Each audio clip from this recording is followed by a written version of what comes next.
What's up, everybody? Hello. Welcome, everybody. Black up? Market Live. Let me fix my camera so you can see me. Welcome to Black Market Live. This is the show where we talk about reggae. We talk about music. We fix our cameras. That's weird. Yeah, I guess. Yeah, and we also record music live right here with you in our respective studios. I'm Wise Owl, Brandon Nisnik. Whoa, I can hear. Is this me? No, it might be me I've and got my spring reverb on your voice. That was me. Oh, nice. Yeah. That's cool. All right, I'm going to do the rest of the spring reverb on my voice. I am Wise Owl, Brandon Nisnik in Los Angeles, California. That guy is Black Market. What's up? Nate Bridges in Nashville, Tennessee. What up? What are we doing today, Natey? Today, man, we're doing a lot. It's gonna be fun. We've got viewer submitted music today to go over, which I'm really excited about. This is fun. It's our new thing. Fun. Which I love. This is one of the coolest things we're doing as part of this show. I'm really proud of this segment because it's connecting us with a lot of people around the world. Last week we had listened to someone's music from fucking Turkey, which was really cool and really eye-opening and amazing music. Low Spirit. Low Spirit, yeah. Good name. So, we're doing that. We've got some bluegrass coming up. We've got some, very eclectic electronic music as well today. So I tried to pick two songs that were, very disparate, very different from each other, which I thought would be kind of fun. We've also got... Man, there's a lot to catch up on this week. I was telling Brandon before the stream started, just the passage of time is it's just wild. It's just wild how much can happen in 7 days. Yeah. Brandon's put out a ton of cool shit this week. He's got the parallel compression video that just dropped on the channel. He's got the even bigger deal than that, the fucking Take My Breath Away single with King Roostah dropped this week. What? What the? That was kind of loud, sir. So good. And what a cool video. I love that you're duplicated playing all the instruments. It's such a great visual way to represent the division of labor on that track between you two. So super fucking cool. So you guys got to check that out as well. Not to mention, I've started, finally, I've been saying it for weeks, months, years, really. I've started to print stems for my entire back catalog. And I'm about maybe 40% through all my albums. And I'm up to over 4 hours of material that I have built. I got to show you guys. Maybe even today we can just open the session up so you can see it. But are you pointing at your head? Something's happening with Brandon. We're figuring it out. But I'll continue for you guys. Eventually, I will show you the session because right now it's up to 65 songs of music, and it's just I'm doing it in alphabetical order of all my EPs. I'm just going through.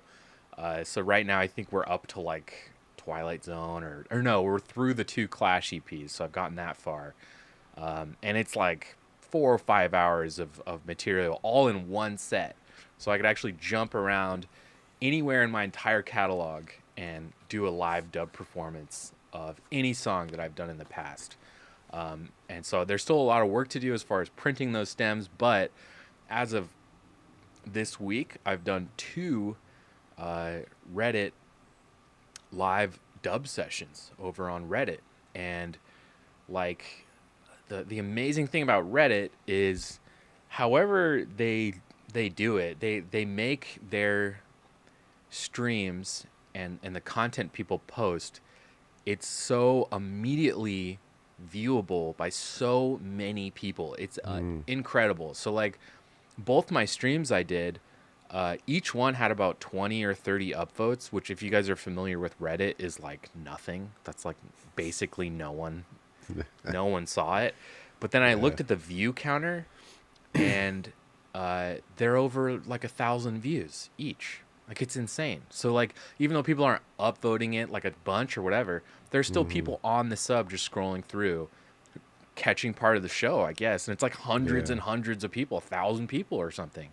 That's really cool, man. So yeah, I got a bunch of followers over on Reddit, and I encourage all you guys, if you want to catch those sets, I'll start posting my that's Reddit. That's a unique thing. That's something that we don't do on this show. That's something that's not otherwise available on your YouTube or on your, it's going to be anywhere Reddit. else. This is a very unique thing. This is you playing live shows. Basically, yeah. Dub shows. You've never even done this in person before. This is like the only time that Black Market has ever been available this way. And in my opinion, this is probably like the coolest way, other than listening to your EPs. Yeah. This is probably like the coolest thing that Black Market does, is playing a show. This is going to your show. This is seeing you live. Exactly. Yeah. As seeing your live shows on Reddit. Yeah, that's well put. And these will, for now, be exclusive to Reddit, and until I figure out a way maybe to bring them elsewhere. But that's my next question. Yeah, well, the thing is I have to use a separate streaming program that it is OBS, but it's the way it's laid out is like this is in landscape, and so if you go full screen, it's a it's like a landscape portrait, but Reddit has to be like a mobile. Yeah, Reddit is vertical portrait mode or whatever. So I have a whole different like setup and whole different everything for that stuff. But yeah, I mean it's really amazing, man. I mean you're totally right. I didn't even really think of that this week, but it's true. These are my first live shows really. And they're for thousands of people already, which is insane. Is that the largest crowd you've ever performed to? Yes, for sure. Yeah. Wow. Yeah, for sure. And it's as Black Market, not like in another band or something like that. Yeah, definitely. That's really cool, man. Yeah. So I'm gonna start posting my Reddit username in the weekly emails we send out. So if you guys want to follow me on Reddit, you'll be able to catch those shows on the subreddit is Reddit Sets. It's like the subreddit for streaming for like DJ sets and stuff like that. I tried performing on the Reddit Sessions page, which is way bigger, right, but they took it down because they said, no, you're basically doing a DJ set, which I totally disagree with, and I actually wrote them a very strongly worded email about it. The same thing. Yeah, and I've actually been in touch with the mods, talking to them about it, trying to help them understand what I do is different, not being a dick to them or anything like that. I totally get it. Yeah. If they show them some info on King Tubby or something. Exactly.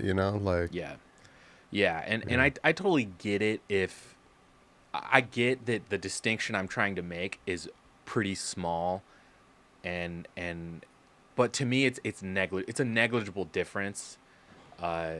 And I think that my stuff should be able to be on there, but that I think so too. Glitterball says that's bullshit from Reddit Sessions. Dude, Glitterballs. Bullshit. Coming from Glitterballs. Yeah, exactly. Yeah. Thanks, man. Appreciate that. Nate Bublitz also says, just listen to Take My Breath Away. Very nice job. Thank you, Nate. Fuck yeah. Thanks, Nate, for... It's weird saying my own name. It's like no one else should be named that but me. I know. Just kidding. I hate talking to people named Brandon. I almost flipped the script and said, I know, I also hate talking to people named Nate. Yeah. But I decided not to go that route. But then I said it anyway. Oh, man. But yeah. But that is bullshit. Well, I mean, it's not bullshit. It's understandable ignorance. You know, they don't know. Yes, they don't know. Like, okay, for instance, but it's cool that they're actually interacting with you. They are, like they stand a chance to find out. That's they are, cool. And they've actually been really friendly, and I've tried to be really friendly too. I'm not like mad. It's just like, hey man, like, Like, for instance, yesterday, and this is kind of what I brought up to the mods of that subreddit. I was like, hey, so I tried to stream to Reddit sessions. The first time I did it, I streamed for 2 hours, no problem.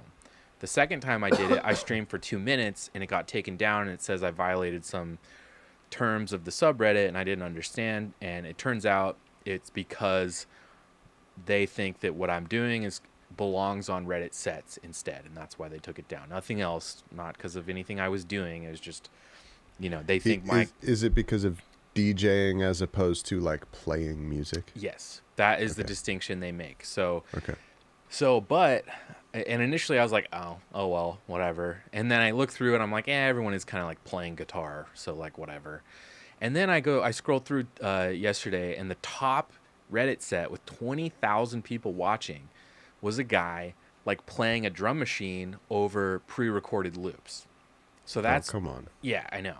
So that's when I sent them the message and was like, dude, like, you cannot tell me that what he's doing is that much different than from what I'm doing. Like, he's using pre-recorded loops, so am I. He's using a non-traditional musical instrument to improvise, so am I. It's called a delay. It's called a recording console. I go like this. Freaking console. Yeah, it's and I told them, I was like, just look up King Tubby and Lee Scratch Perry. It's like, that is the instrument. That is what I'm doing. The medium of recording is the instrument. That is the performance. This is my musical instrument. That's the whole thing. Everything is right. Everything is. This song is being made live. Yeah, like, this is my instrument, right? These are my pedals, my keys, my strings, and the sounds that my instrument makes are these songs that I made, right? And it can be different every time. It's improvised. It's completely unique every time I do it. So it remains to be seen if that'll be a compelling enough argument to have them let me do it. And if they decide not to, I get it, and I'm not gonna throw a fit, and I'm not gonna be mad. I'm just gonna stream over at Reddit sets, and it'll be awesome because I'm still getting tons of people watching over there too. Yeah. I wonder, like, also because it's not just like a thing that only moderators are ignorant to. It's like, it's people. Yeah. So like I wonder, like, if it would be different or whatever, if there's like a graphic that's part of it. Like, I'm trying to think of, like, how can you say just in a few words? Maybe somebody in the chat can help us out with this. Like, what's a phrase or a short sentence that you could say and put that communicates to people that, like, this dude is doing this live. Right. This dude is making what you're hearing. Right here, right now. Yeah. Because it's really understandable that the average person could tune in and see a shitload of knobs and see a big studio and just hear a finished song playing and just assume this is a guy who pressed play on his song. Yeah. Or on someone else's song. Yeah. It looks like somebody DJing. Yeah, which is why I can't be mad at them. It's like, I get it, and I also get that the distinction I'm trying to make is a really fine line, right? But it's correct, though. But it's correct, yeah. But I am right, though. Yes, but you are right. Yeah, you are wrong, and I am right. But whatever. Nate says improvised mix session. Yeah. There you go. That honestly is kind of a pretty succinct way to describe what it is I'd be doing. Who knows? But at the same time, let's say the mods are like, cool, yeah, we'll turn the other way. We know who you are. We know what you're doing. They even said they really liked my set. They thought it was really, really cool. But what is gonna stop a bunch of fucking Redditor police wannabe mods from going, report, not a guitar, he's not singing, no. Yeah. But maybe if the mods review you and give you the stamp of approval, you'll be put on a green list of some sort. Possibly. Yeah. And, like, reports come in, but they'll just go fuck off. They see your name and go like, yeah, we've already reviewed him. Yeah, totally. Or something. I don't know. Yeah. The thing I'm thinking about doing is having this gigantic set that I've got of all the songs that I can do, and doing that on Reddit sets, because they'll let me do exactly what I want to do over there. But since Reddit sessions is such a bigger way bigger, such a bigger subreddit, like 10 times bigger, what I could do is build some simple reggae loops, which seems to be okay to use loops, and like literally like play melodica while I dub, like play a melodica line, dub shit out. People will get it. And just not go too long without playing something, which will satisfy the mods, I think. Yeah, dude. That's the other thing. Like, if you're just like wearing a guitar and you like bust a live guitar solo every once in a while. Yep, that would literally do it. I mean, so yeah. On the one hand, that would totally do it. On the other hand, that's not what I want to do. It's not what you want to do, and it's a departure from representing the traditional, like the pure art of dub. Yeah, exactly. Yeah. So it's bastardizing it a little bit, but you know what, man? I mean, dude, if it's what you got to do to fucking reach the people, like. Well, here's what I think I would do. I would do like, I would love to do these actual dub sessions like twice a week, 3 times a week, maybe. Pretty much like whenever I feel like it, I'll just jump on and do it. That's what happened this past couple weeks. I was like, shit. Like days where like I thought I had to be in the studio to work on some stuff for clients. Like this literally happened the second time I did it. I got in the studio. I was ready to work on some stuff for a client. And he hit me up and was like, hey, actually, I'm not going to have shit ready in time today, so don't worry about it. We'll tackle this next week. And I was like... It's a thing on Tuesday? Yes, yeah, that was Jerry. Yeah. So I was like, shit, I got some time to kill. The studio's all set up. I'm ready to go. Like, I'll just do it right now. And I did, and it was really fun. Yeah. So it might even be like that, I'll just, whenever I feel like it, do it. But what I think I could do is do actual dub sets a couple times a week. And every once in a while, build a separate session where I've got these loops. I can have my melodica out. Can have a guitar. Shit, I'll fucking wear both of them. I'll sit in front of my keyboard too. And I'll do kind of a weird hybrid dub playing set for Reddit sessions. Because what's happened so far on both the streams that I've done is I just get shitloads of people following me on Reddit all out of nowhere. So if I can use Reddit sessions to build the audience, those people, they'll get alerted anytime I do a live session over on Reddit sets. And then those people can come over and see what I actually am trying to do. There you go. So that's kind of, as of right now, kind of my loose plan. Although if I can avoid that, I would love to avoid it because I want to just do dub. I've been waiting 6-7 years. I like to dub. Yeah. I mean, I've been waiting since the beginning of Black Market to like have an opportunity to like do stuff like this, and it's like to have it like gatekeeped over some stupid fucking rule, like on some stupid rules. It is stupid. It's fucking dumb. I hate rules. Stupid. I hate rules. It's fucking stupid.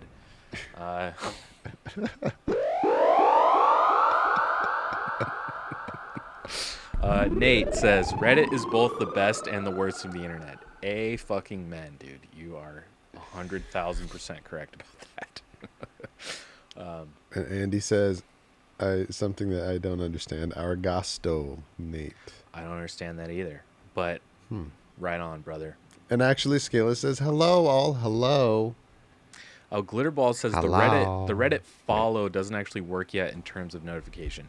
I think you're right about that, but I think eventually Reddit is trying to become more than what it is right now, as if that's not clear. I mean, they've already switched everyone over. The whole streaming thing is the whole streaming kind of thing. Radical departure from big time core Reddit. Yeah, big time. So they're moving towards being more like a Twitch type place. Twitch Plus, if Twitch had, boards and shit. But yeah, Glitterball says they're working on it apparently. Yeah, so I think it's still beneficial to garner some followers over there and whatever. But yeah, it's been really fun. I sent out an email this morning with links to the videos of the sets I did this week. They're fucking awesome. It was so much fun.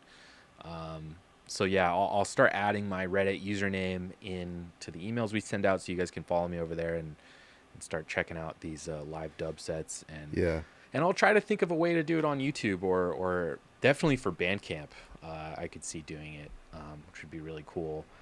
Like one thing I would love to do, and I think I'll do this next time we release an EP, is I'll do an EP, and on release day, I'll just like I'll put the new EP in the dub session and just loop it, and just literally like perform the new EP like all day.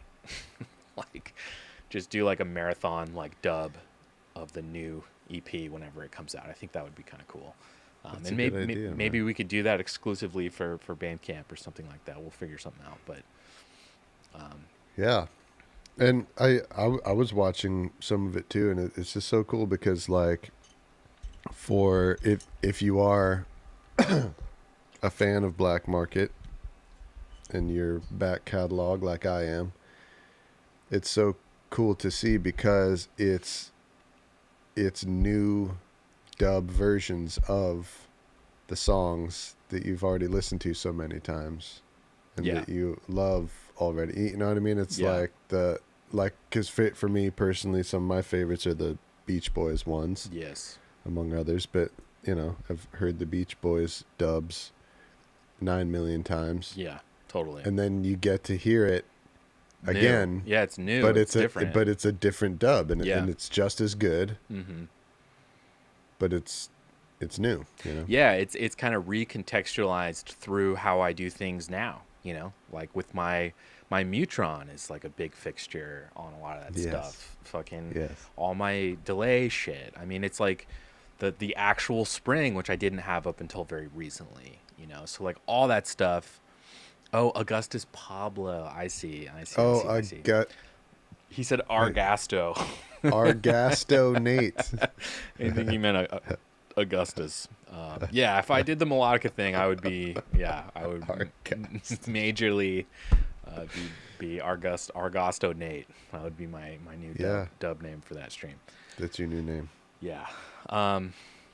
Well, yeah. So looking forward to that. And honestly, I gotta say thank you, Brandon, because if it wasn't for you helping me set up this show, I wouldn't have the way to do it, because I'm using all the architecture from this show that we built together, that you helped me build, to broadcast it. So I mean, it's using all the same setup, all the same everything, to get that live dub set out to the people. So I mean, thank you to Brandon, and thank you to everybody who's watching, because who's supported this show guys. Because like literally, you guys, this is like my dream come true. Like I can actually perform dub live for an actual audience. Like it's like massively huge deal for me. It's really humbling that I'm finally able to do it after all this time. So yeah, thank you guys. Thank all of you so much for the support. It's just fucking awesome. This whole project, this past year and a half, the way this project has like just grown exponentially is like, it's mind-boggling. Like it's awesome. So, yeah. Pretty awesome. For all y'all, for the viewers. Yeah, thank y'all. We wouldn't have done more than probably 2 of these streams without you guys. Dub clap.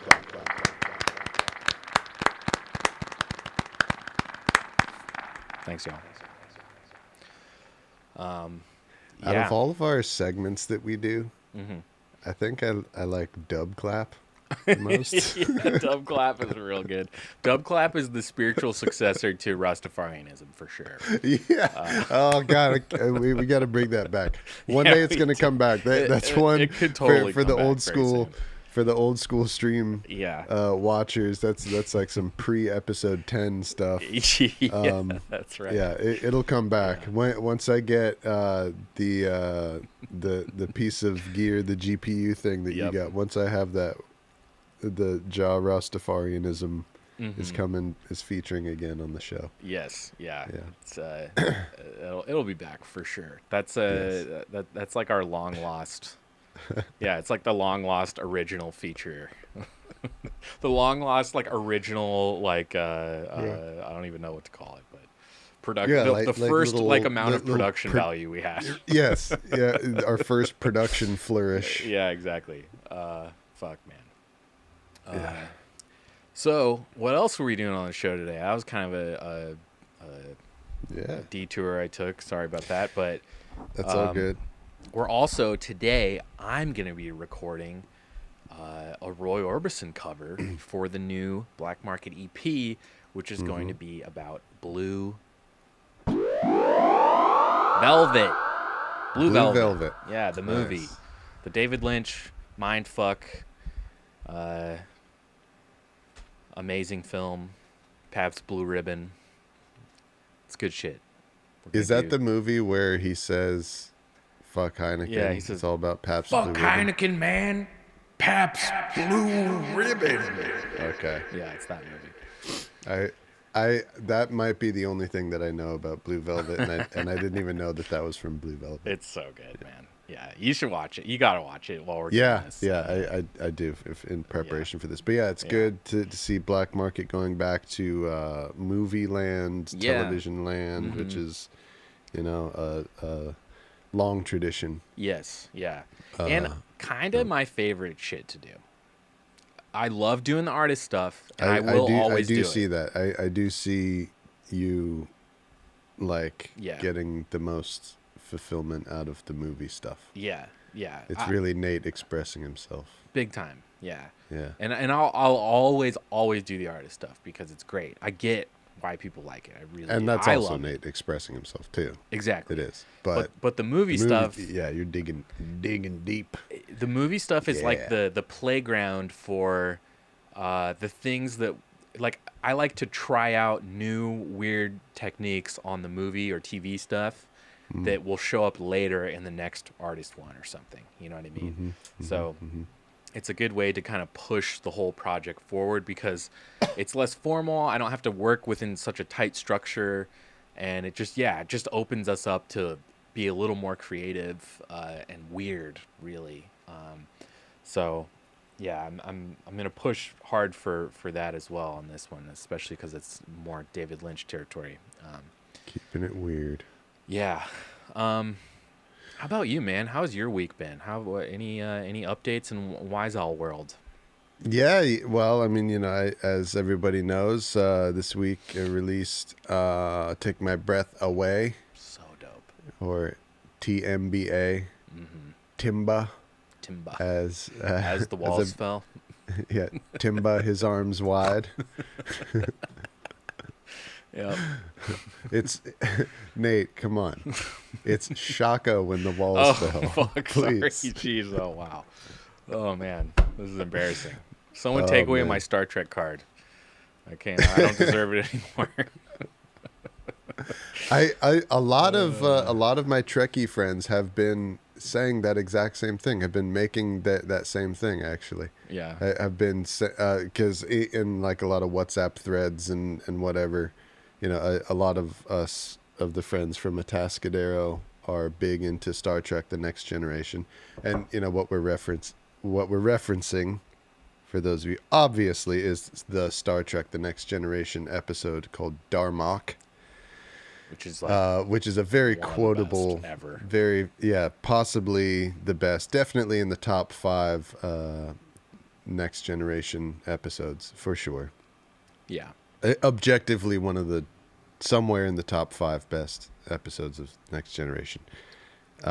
Very quotable episode, full of lots of weird phrases like Shaka when the walls fell, Timba his arms wide, Darmok and Jalad on the ocean, Darmok and Jalad at Tanagra, and so on and so on. But I've been making this, my favorite little stupid Phrase. Timba joke because I released "Take My Breath Away" Yeah. Timba this week, and I've been telling people that, and then just saying Timba his arms wide. And you're like probably the third person to say Timba when the walls fell. So I don't know what it is, but maybe I'm wrong. Look, I don't think am I wrong? There's not a Is whole it lot of. Shaka his arms wide? I honestly, I think it's Shaka when the walls fell, dude. I honestly don't remember, but I think the reasoning is there's precious few actual English phrases in that episode, and so our minds latch onto those. The Shaka, the Darmok, the Tanagra, the Jalad. That's all interchangeable because it's gibberish. So I feel like people are just like, hey, yeah, when the walls fell. Yeah. Shaka. Yeah. That makes sense. Shaka bra. Shaka bra. Yeah. Yeah. All right, that makes sense. Yeah. But yeah. So we released that yesterday. Was that yesterday? Damn, that feels like a week ago. But it was yesterday. Was it seriously when the song yesterday? released? Yes, it's on my Bandcamp page. Yes. It is all by Nate. Nate leaving early. Thanks, buddy. Thanks for watching, Nate. Yeah, man. It's also streaming everywhere. All platforms. If you search Timba When the Walls Fell by by King Roostah and Wise Owl. Mm-hmm. Beautiful, amazing vocal performance by King Roostah. Yep. The just an incredible talent, that guy. Yeah, Hawaii, Californian singer, reggae singer, amazing. Like, when you listen to the original version, the Berlin version from the sex scene in Top Gun, it's really good. It's a classic 80s ballad, right? It's really cool. Yeah, totally. But it's got a little bit of like funky 80s cheese to it, which is not a bad thing. The vocal specifically?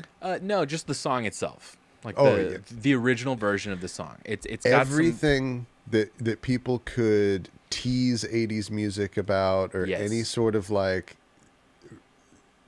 feature or thing that people could latch onto to say that 80s music is lame. Yes. Is extreme in that song.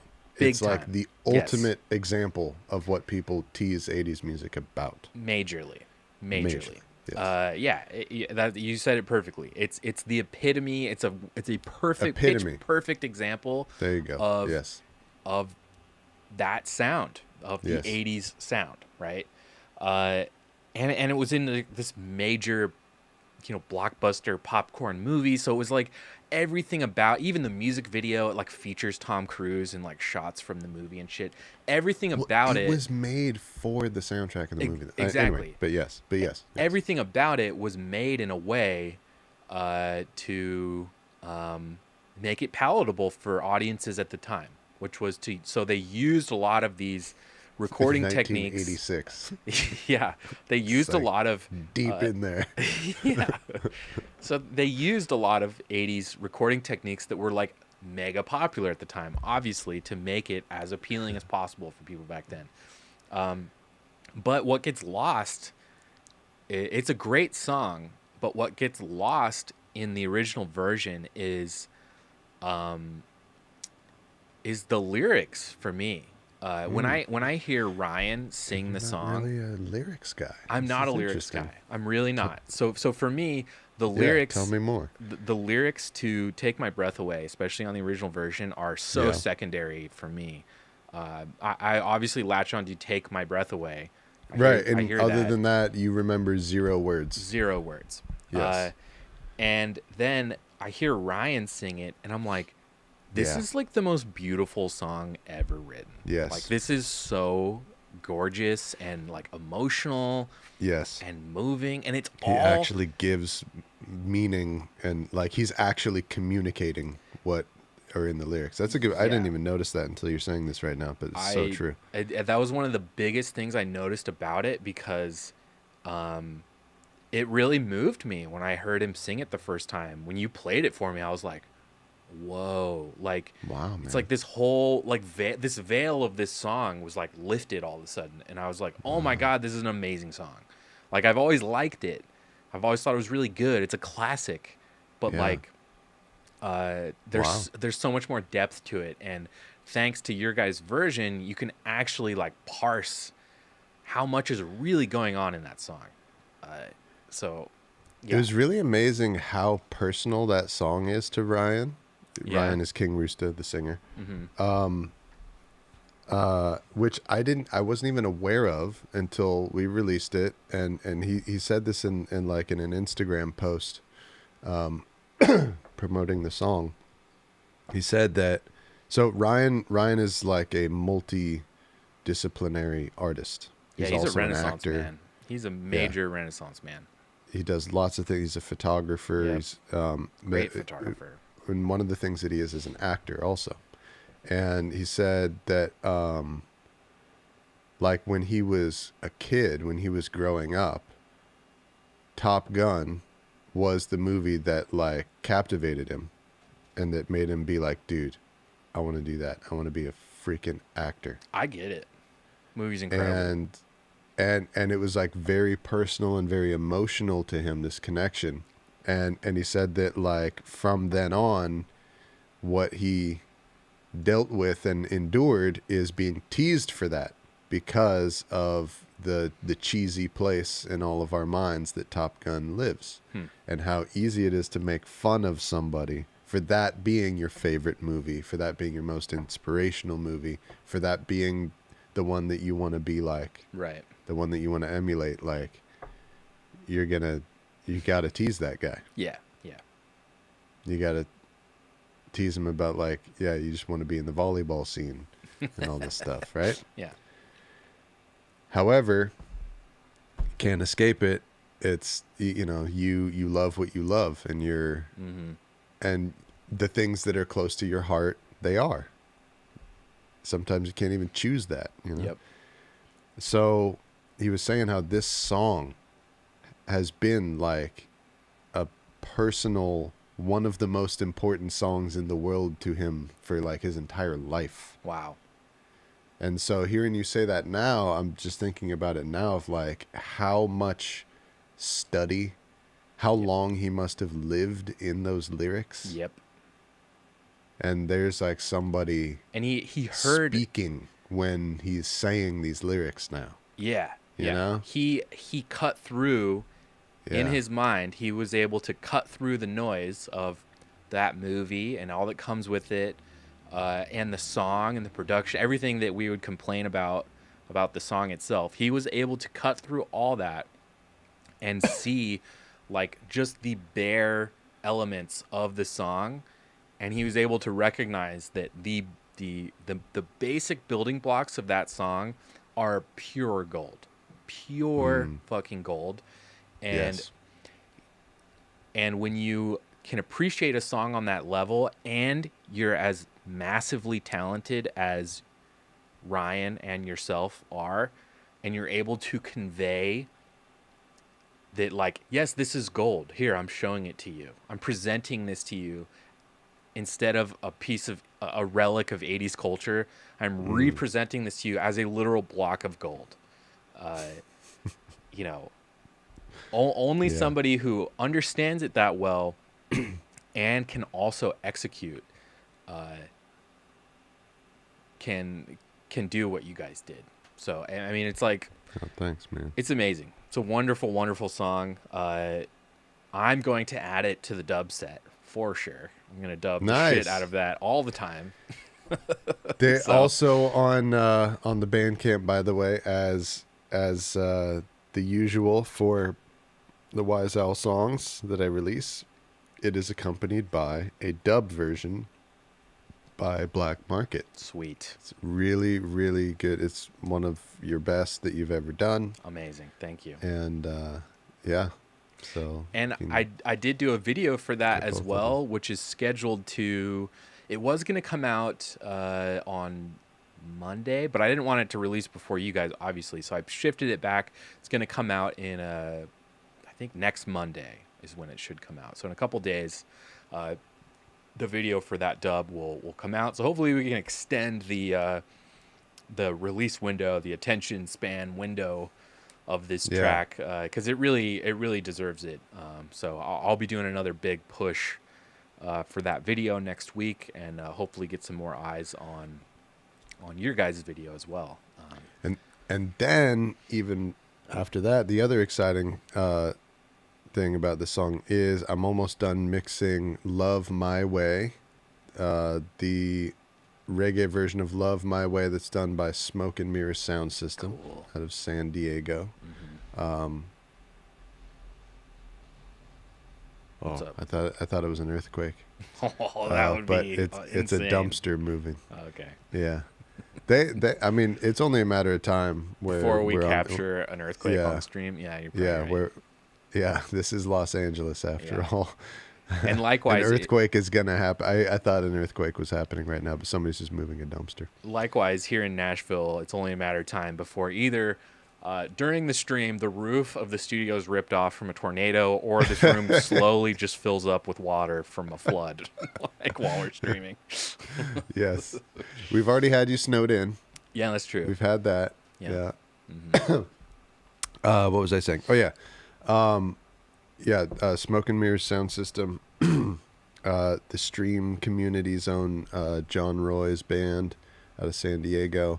I'm mixing their reggae version of the Psychedelic Furs song "Love My Way." It's like right in there with "Take My Breath Away." Cool. As like romance, deep feels, and classic good ass songs from the mid '80s. Yeah. And you're gonna do a dub version of that also, and we're gonna release all 4 of those songs together. That's gonna be so cool. Dude, it sounds so. I was actually last night when I was out with this version is so good. I was telling friends about this. They were asking me what I was working on coming up, and I was like, well, there's this and this and this, and then there's this thing I'm waiting on. I'm waiting to get the stems for this, but I'm so excited about it. And I was telling people about it. So, yeah, I'm excited for that one. That's going to be really, really fun. And a cool just like joint push by the 3 of us together to release something. It's such a cool thing we can do together. Yeah, and it's not part of any like grand master business plan. It's just like simply because we feel like it, and because we're friends and we want to do something together. Exactly.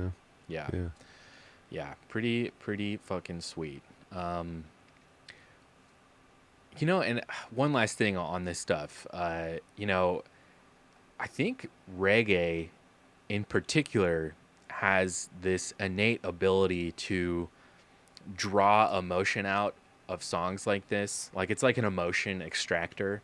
And maybe that's just because of the history of reggae, because of the way certain artists have approached that type of material in the past. Like I always think of like Bob Marley and like Exodus, that whole album, not the whole thing, but much of that album is just like this, it's like deeply like heartfelt, like just gorgeous like love songs, you know what I mean? Like the way he was able to express that kind of stuff.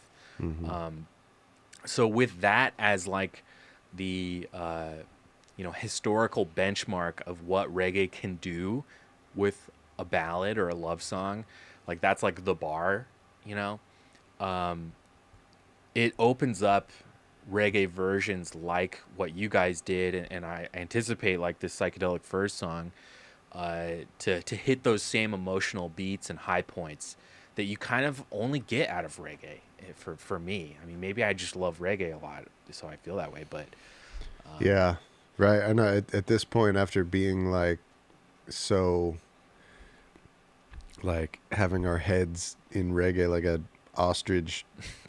His head in the dirt like for so long, it's hard to be objective about it is very hard. Reggae anymore. Like I definitely notice I definitely that prefer I don't really hear reggae the same way that the general public does anymore. It doesn't hit me the same.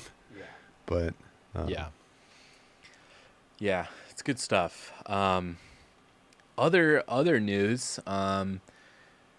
Been to a shitload of shows lately that I kind of Oh want yeah, who'd to you see touch. last night? Okay, for anybody that knows me, uh, like Brandon knows, like me and Brandon we've played reggae together a bunch, but we also, a huge part of our musical history, our musical past together, was we were members of a band called Nigel Walsh and the Last Band on Earth, which was like kind of a Hell yeah. folk rock, Americana, alt country kind of band. And that's like a whole nother aspect of our musicianship that is like a massive part of what we love about making music and about performing music. And, you know, for me, I have a Yeah. much deeper history and I have much more experience actually playing that kind of music, like out in public and Like in bands. And Americana roots music exactly. Yeah. as opposed to Jamaican roots music. Exactly. Yeah. Yeah. Yeah. It really is a very similar type of thing. It's just Oh yeah. one's rooted in Jamaica and one's rooted here. And Yeah. but They're definitely in the same family. yeah, big time. But last night, I had a transcendent experience, like just like beyond words. How overjoyed I was to be at this show.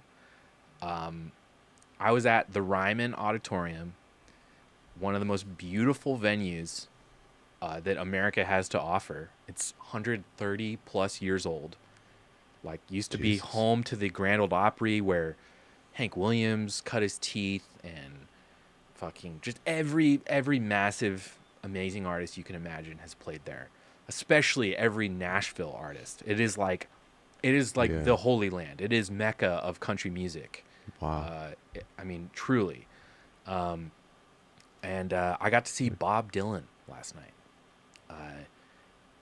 who is, as far as living artists go, he is at the very, very top of artists that inspire me, that have made me want to make music. I mean, I own nearly every single one of his records on vinyl. I think I have 30 Which plus is a Dylan lot of records. records. It's a lot. Yeah, he's probably got 45, but I think I've got at least around 30 or 35 of his records on vinyl. I'm like a total Dylan freak. I love Bob Dylan. And I've seen him 3 other times, but every time I've seen him, they've one time I saw him in a theater, but I had like nosebleed seats, so I couldn't even like see what was going on. And it really didn't Oh sound yeah. very Where good. where were you this time? Uh, I saw him at the Ryman, at the Ryman Auditorium. No, no. I know, but I Oh, mean, where nosebleed or? Oh, It no, no, sounds like no. not nosebleed. No. Yeah. Yeah. So I mean, yeah, I saw him in a theater before, but it was kind of nosebleeds. I've seen him outside a couple times where I was like really far away. I couldn't always every time I've seen him, I've loved it. Obviously, I'm a huge Dylan head, but I've always been far away. I've always felt like there was just this major disconnect between where I was in the audience and Yeah. where he was performing, and it just didn't. It was just harder to get into the show. But last night I was on the main floor, and we were probably, I don't know, maybe 10, 15, 20 rows deep tops. It's really close. So we were really, really close. We had a full view. We were stage left, so we had like a clear view of him and his band. And man, I cried multiple times during the show. I mean, Wow. it was just like Wow. he played stuff from his Nashville Skyline record. He only spoke one time, and he started introducing the band towards the end of the show. And I always think someone like him who's so he has so much to say with his music. He has so much to say when he writes songs, but he rarely speaks in public and he rarely says anything during shows. To me, maybe I was reading into it too much, but the one thing he said during Yeah. the What did he show, say? the only thing he said was he introduced his band and then he goes, "It's great to be here in Music City," and everyone freaked out. And he goes, "Is it still Music City?" And then he just played the rest of the show, and that was it. And I was like, dude, Bob Dylan, Wow. the greatest American songwriter, Wow. literally just looked at Nashville and was like, guys, Wow. can we like, come on, like. So how did you take that to heart? Yeah, Being I agree. I agree. Music creator. I agree with living him. in Nashville. I agree with him. Yeah, I mean, it's like, dude, you want to know? Here, this is my personal kind of beef with,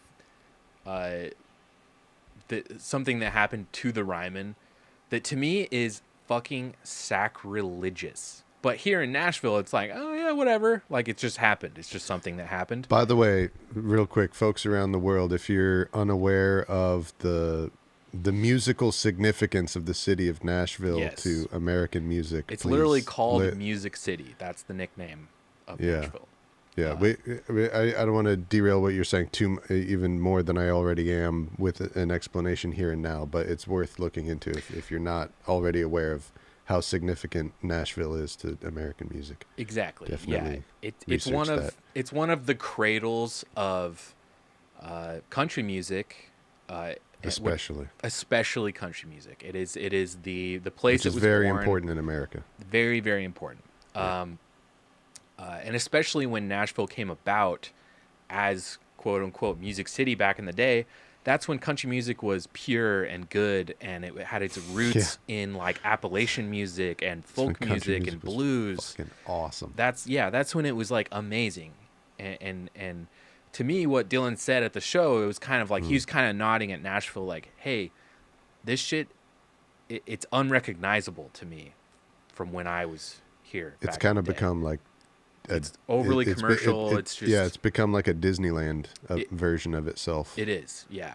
And I think one of the something that epitomizes that more than anything. And I never hear people fucking talk about this. And when they do, they're just like, yeah, like it's whatever. Which is, to me, is emblematic of like the rot that is at the core of this city's like heart. I mean the apathy? The kind of whatever it is. The kind of whatever towards what Nashville has become, right? The whatever towards, Ernest Tubb record store, like literally Ernest Tubb's record store. And it's closing down. Sucks. It's only been there for 80 years. People are like, whatever. Yeah. Oh, yeah. Kid Rock has a bar here. He's country, right? Whatever. Wow. But one of the things that's emblematic of that like rot that is like seeped into this city and into the music culture of Nashville since probably the 80s is the fact that the Ryman was famous for hosting a radio program, which later became a TV show as well, called the Grand Ole Opry, right? And this is where, if you played the Grand Ole Opry, it was like playing Radio City Music Hall or something. It was like playing the Apollo.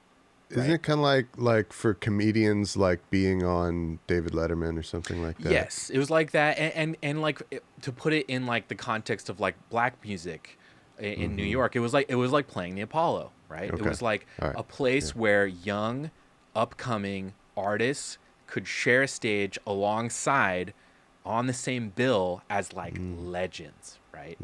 So you could, the same night that you'd see this like bona fide, certified legend, you would see someone else who in a very short amount of time would ascend to that level as well. And you got to be there first and you got to see them first. So it was a really special show, and it's one of the coolest things about the history of Nashville that I really love. And one of the things that's I've always just been drawn to about this city. To my horror, when I moved here, I was like, ooh, can't wait to go to the Grand Ole Opry at the Ryman. That's going to be fucking fun. Not only do they not do the Grand Ole Opry at the Ryman anymore, they haven't done it for years, which I wasn't aware of before I moved here.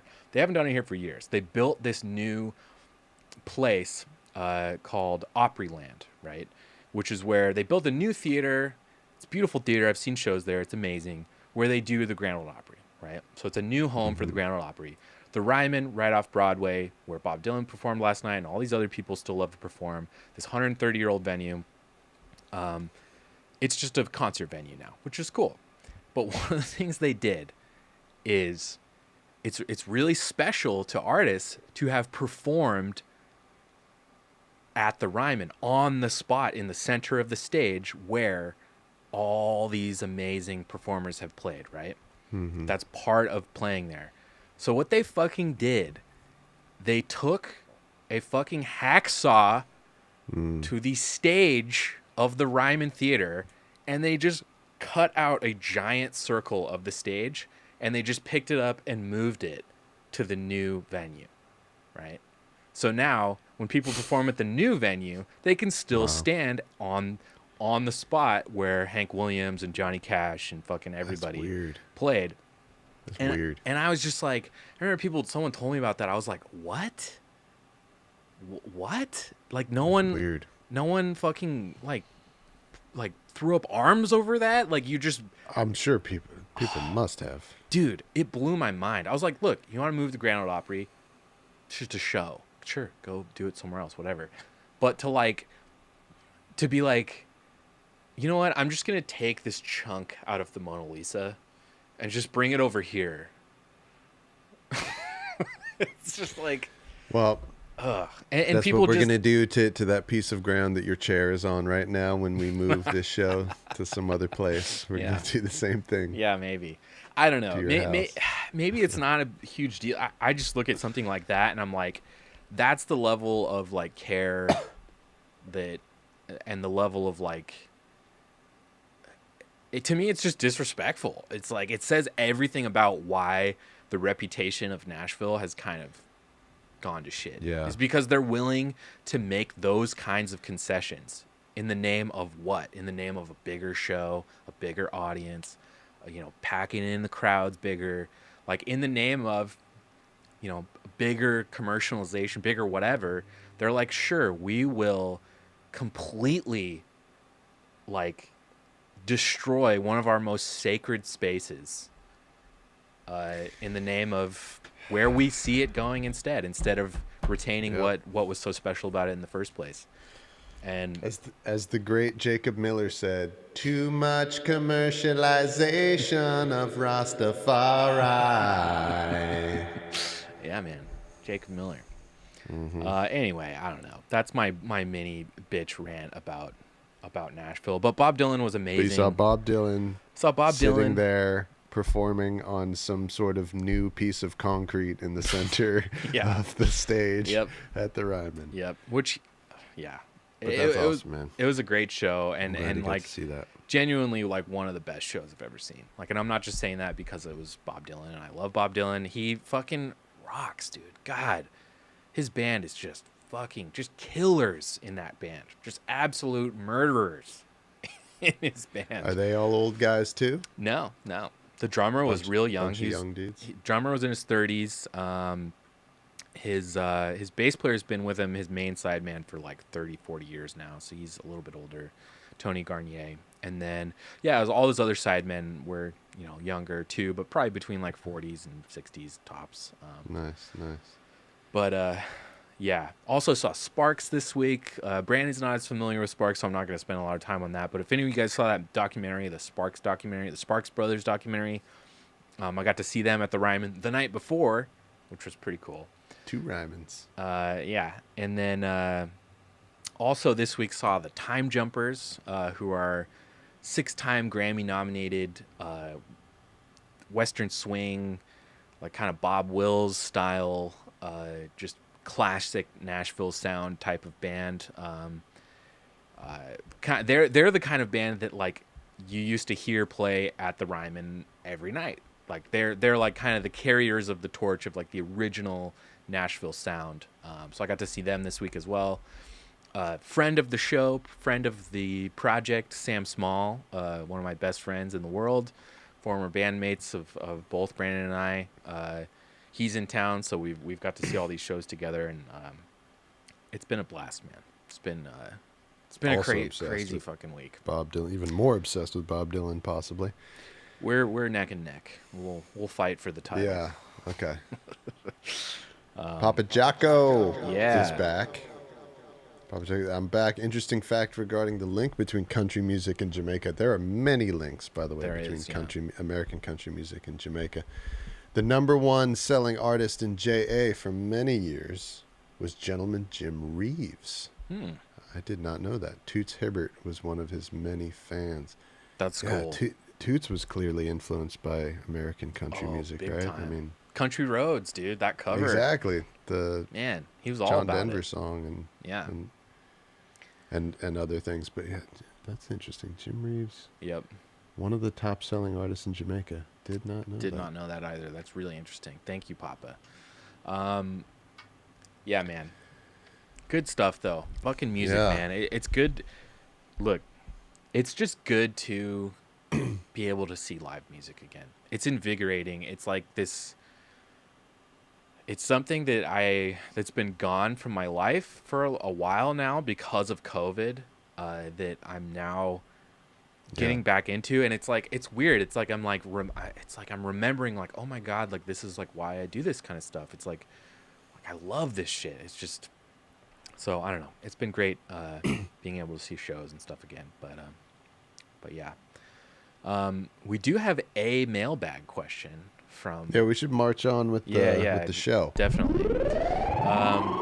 Thank you for indulging us an entire freaking hour. Thank you. Talk. This is the first hour of the show can sometimes just end up being our time to be able to catch up with each other. It is, yeah. So I hope you guys don't force mind that. other people to listen unfairly. Yeah. So we'll do mailbag. I'll start the mailbag jingle. Mailbag. Hey, mailbag. Hey, this is the mailbag song.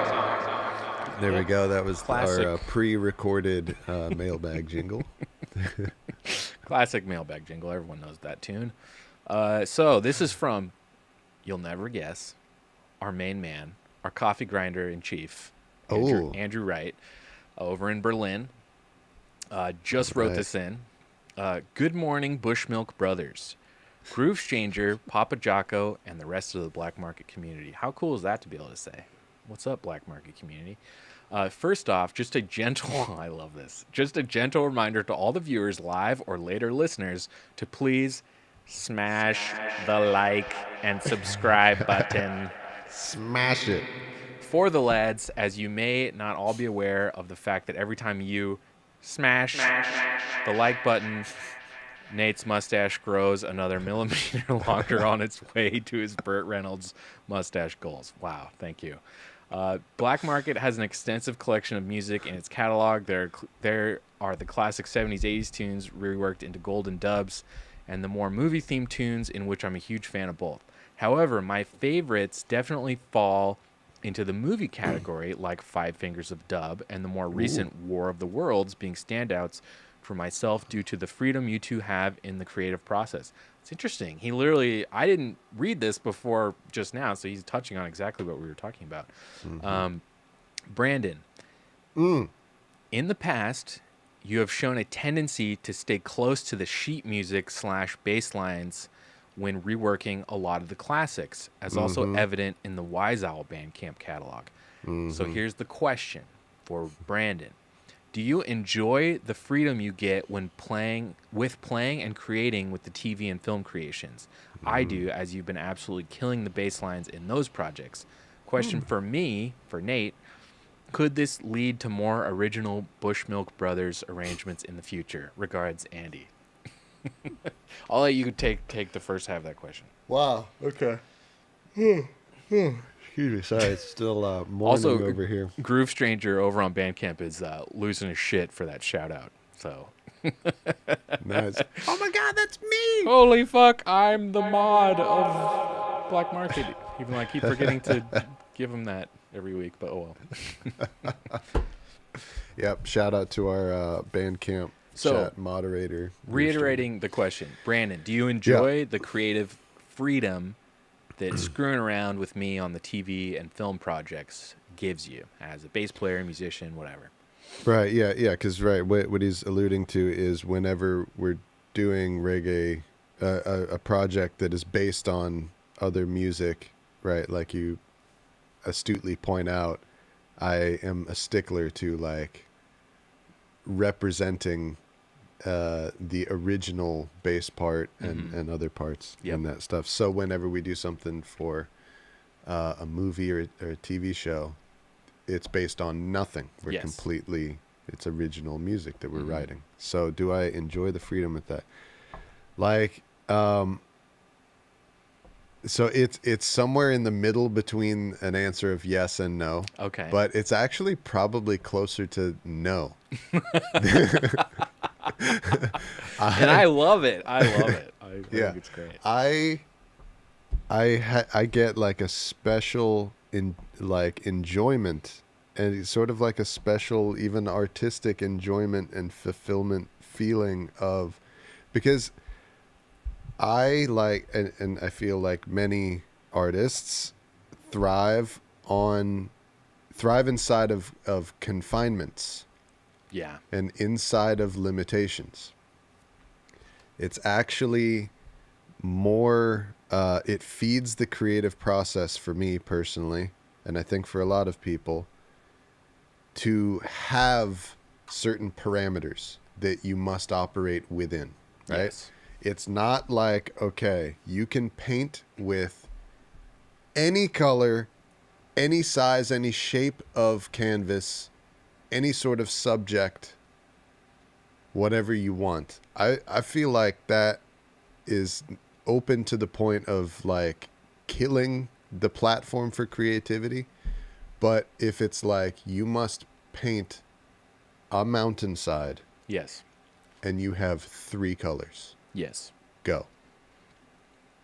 Inside of that, now all kinds of incredible creativity and ideas and like taking it in directions that even you yourself might not have expected, and like an idea will present itself to you and you get to like chase it all the way down and see where it goes and see what you and this idea can get up to together. You know, like so for me, being presented with, okay, so you're gonna make a reggae bass line, and however, like you know, like when they there's like a challenge obstacle to the part of the game, which is like, but it must maintain the original spirit of this bass line. It's like a game or something. It's like a game. Fun. Yeah. Yeah. And I love that. I get a lot of enjoyment out of doing that. And when it's free and when it's open and there's nothing.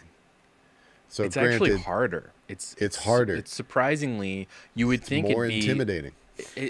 You would think it'd be less confining, but it's actually more confining. It's more confining. Yeah. Yes. It's more like there's less to work with. Yeah, it's like staring at a blank piece of paper and someone's like, write a book right now. And it's like, about what? Like what a book? Like right. It's like sitting down to write a book before the idea and the inspiration for the whole story has already dawned on you. Yeah. It's like just sitting down and being start writing before you have the idea. Yeah, just like I know I have to write a book, so I'm going to sit down right now and do that. But having no impetus for it. Yeah. So this analogy isn't totally and exactly correct for this, because there are certain things, like we do know that we're creating War of the Worlds. We do know, okay, the spirit of this is B-movie science fiction. Yes. Or it is Five Fingers of Dub. This is Kung Fu. This is what we're doing. We're going to use a very certain drum sound. We're going to use other synth sounds to do whatever. Yeah. Right. Yeah. Certain limitations, like on those in particular. Sometimes it was like, okay, we're going to do this bass line with a synthesizer as opposed to an electric bass. Yeah. That is one. And in almost all the cases, not all of them, but in almost all of them, there's already chords that you have written that you're giving to me, so that's a big part. So it's not exactly like fully open-ended, and there are no guiding or limiting factors to it. There are some, but it's way more. There's more provided to me when we're doing like this ABBA song. that has this bass line, which is iconic. Right. Not just that it already does have a bass line, like that part in Super Trooper, in the chorus of Super Trooper. Mm-hmm. It's not just that there already is a bass line. It's like that's an important part of what the ear latches onto when you know this song. So for me personally, it's like it's got to maintain that. So so I do enjoy it, but to be completely honest with you, I enjoy making Jamaican versions of already existing bass lines even more. Yeah, I honestly 100% agree with every single point you made. I think the only difference is I would say you're probably 60-40, maybe 70-30 on artists versus more freeform stuff. And I would say I'm definitely more like 60-40 the other way. Like I at this point, after doing this for this long and this many projects, I actually kind of prefer the more weird freeform stuff. Whereas instead of a box in the form of a classic song, instead of the box being in the form of a classic song, I'm trying to say, the box is something I give myself now with the film stuff, where I just say, okay, there is no box, and there has to be a box, otherwise, just like you said, it's too. You need a box. You really do. Yeah. So the box will be. This part of the box will be an 808. These parts of the box will be synthesized instruments. This part of the box will be, what is the theme of the thing? Is it War of the Worlds? Is it Stranger Things? Is it fucking what? What is it? You know what I mean? Yeah.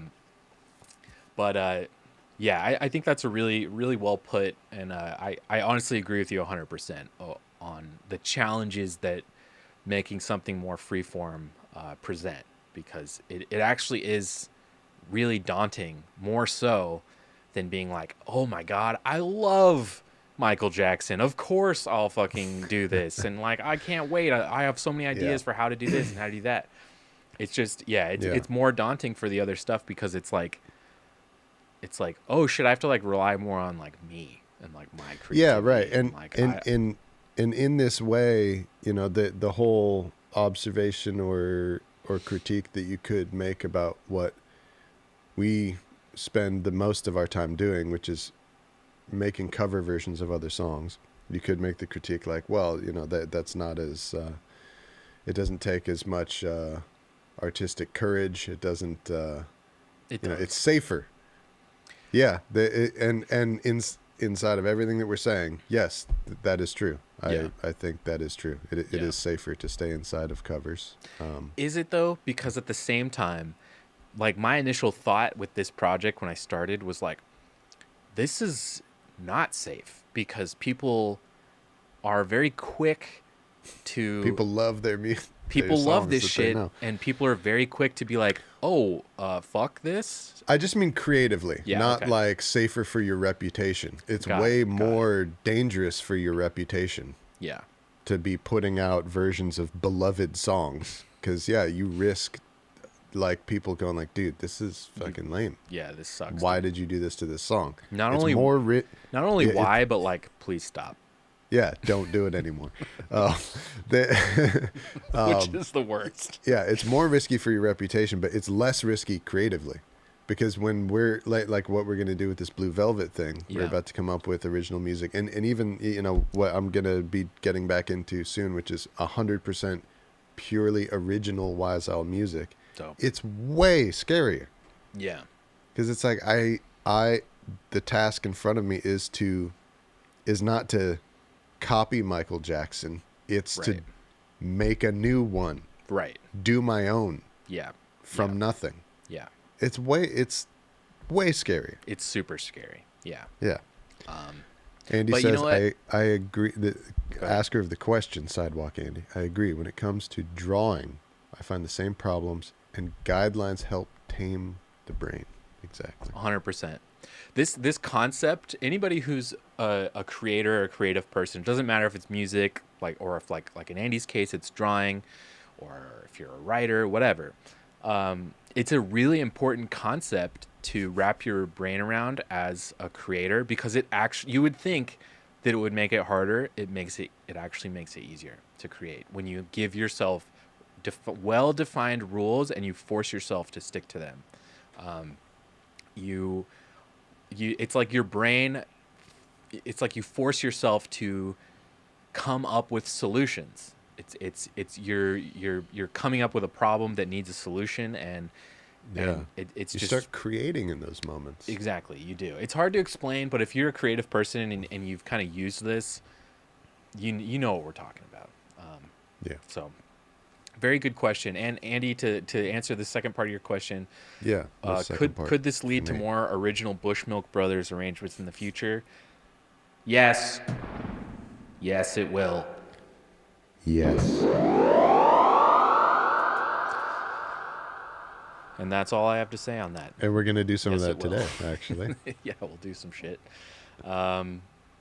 All right, so let's transition into viewer submitted music. Yeah. Wait. Oh, should Can we you play the press play jingle? on our pre-recorded Oh jingle yeah, for definitely. this? Yeah. Viewer submitted Viewer submitted. music. Da, da, da, da, da, da. Wow, classic viewer submitted music. Cool.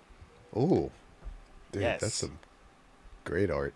Yeah. Okay. So Bandcamp artist. another Bandcamp artist. Shout out to Bandcamp artists. Yeah. Round the world. So this track was submitted by, let me pull up his email, Alvin. So this is submitted by Alvin. His artist name is Scaleless V. The song is called Solar Petal. And let me give him a follow. And I think it's really cool. Yes, please no trash. Says Scaleless V is fire. I'm really glad you pointed emojis. out how cool his artwork is, because one, I totally agree. I think it's beautiful artwork. Oh, I thought you were going to say, because I painted that. No. In his description here on the side of his Yep. Bandcamp, it says, I make experimental electronic music with influences from rap and other genres. Follow me on TikTok and here so you can stay in the loop. All art done by my girlfriend, who I love very dearly. So he's Nice. in a very fruitful creative partnership with his girlfriend, it sounds like, and she provided this art for him, which I think is absolutely beautiful. I really love. It's very expressive. It's very Good fruit. yeah. It's kind of food for thought. It kind of immediately puts you in the space of like maybe thinking what this music could be about. It's really cool. Yeah, it's very it evokes a place Yes. and a mood and like a physical place and a emotional place. Yeah. Very clearly. So I think another really important thing to keep in mind before we listen to this song, because this is, I'm not gonna lie, it's a strange song, but it's really cool, especially when you have the context that he provides here on his Bandcamp page. He says, Solar Petal is a track that drew inspiration from some of my mental struggles, along with a bit of the self-talk that comes along with it. So, boy. as somebody who has a very nagging, negative person that lives in my brain that is Talking always about me. No, luckily you don't live in my brain, but no, I'm talking about your self voice, this like Oh God. the yes. worst critic on earth is yourself. And musicians and artists and creative people know this all too well. There is a part of you and a part of yourself that is just like, you suck, you're the fucking worst, this is stupid. Maybe it's just me when it gets that negative, but like for me, it literally is like that bad. It's like, not just you. yeah, it's like, you're the worst, everything sucks, you're fucking stupid, why do you do this? Quit. Quit, yeah, stop it, you're a fucking idiot.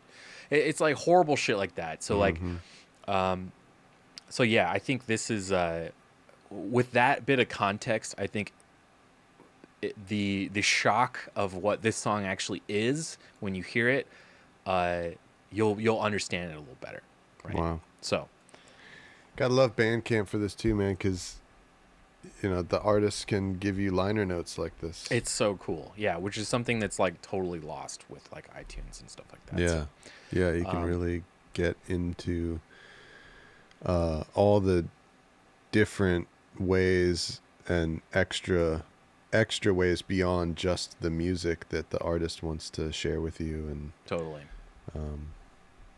yeah, Yeah, very okay. cool. I'm All right. excited to hear it. Yeah. And then so we're doing positive feedback and helpful suggestions if we have any. Exactly. Are we Yes. continuing that? Okay, cool. Yes, definitely. All right. Without further ado, Solar Petal by Scaleless V. There's so much going on in the world. So much chaos in my soul. There's so much going on in the world. So much chaos in my soul. I think time has taught me to seek the best.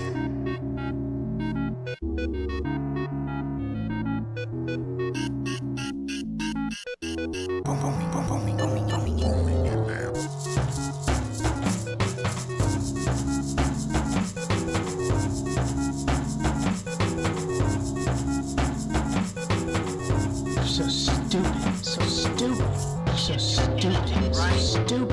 What's wrong with you, right? Stupid, so stupid, so stupid, so stupid, right? Stupid. What's wrong with you, right? Stupid.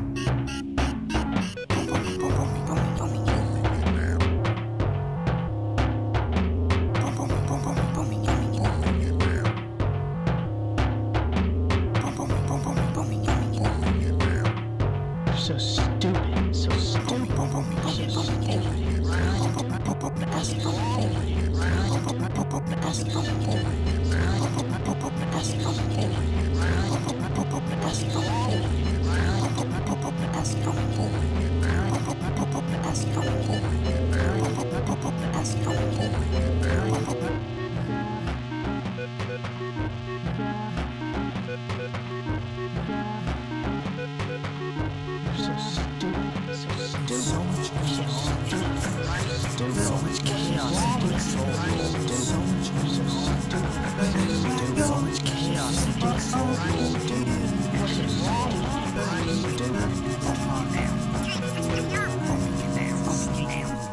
Let it all burn away.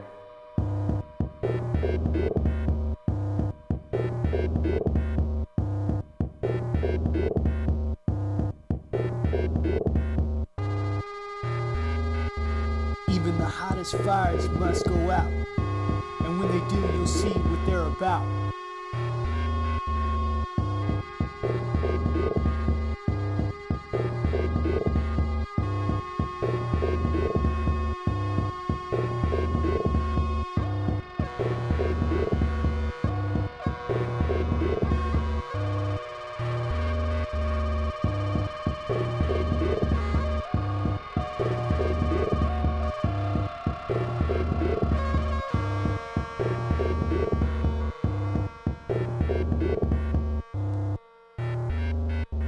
Even the hottest fires must go out.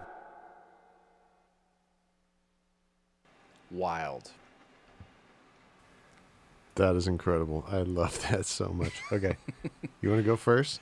Sure, yeah.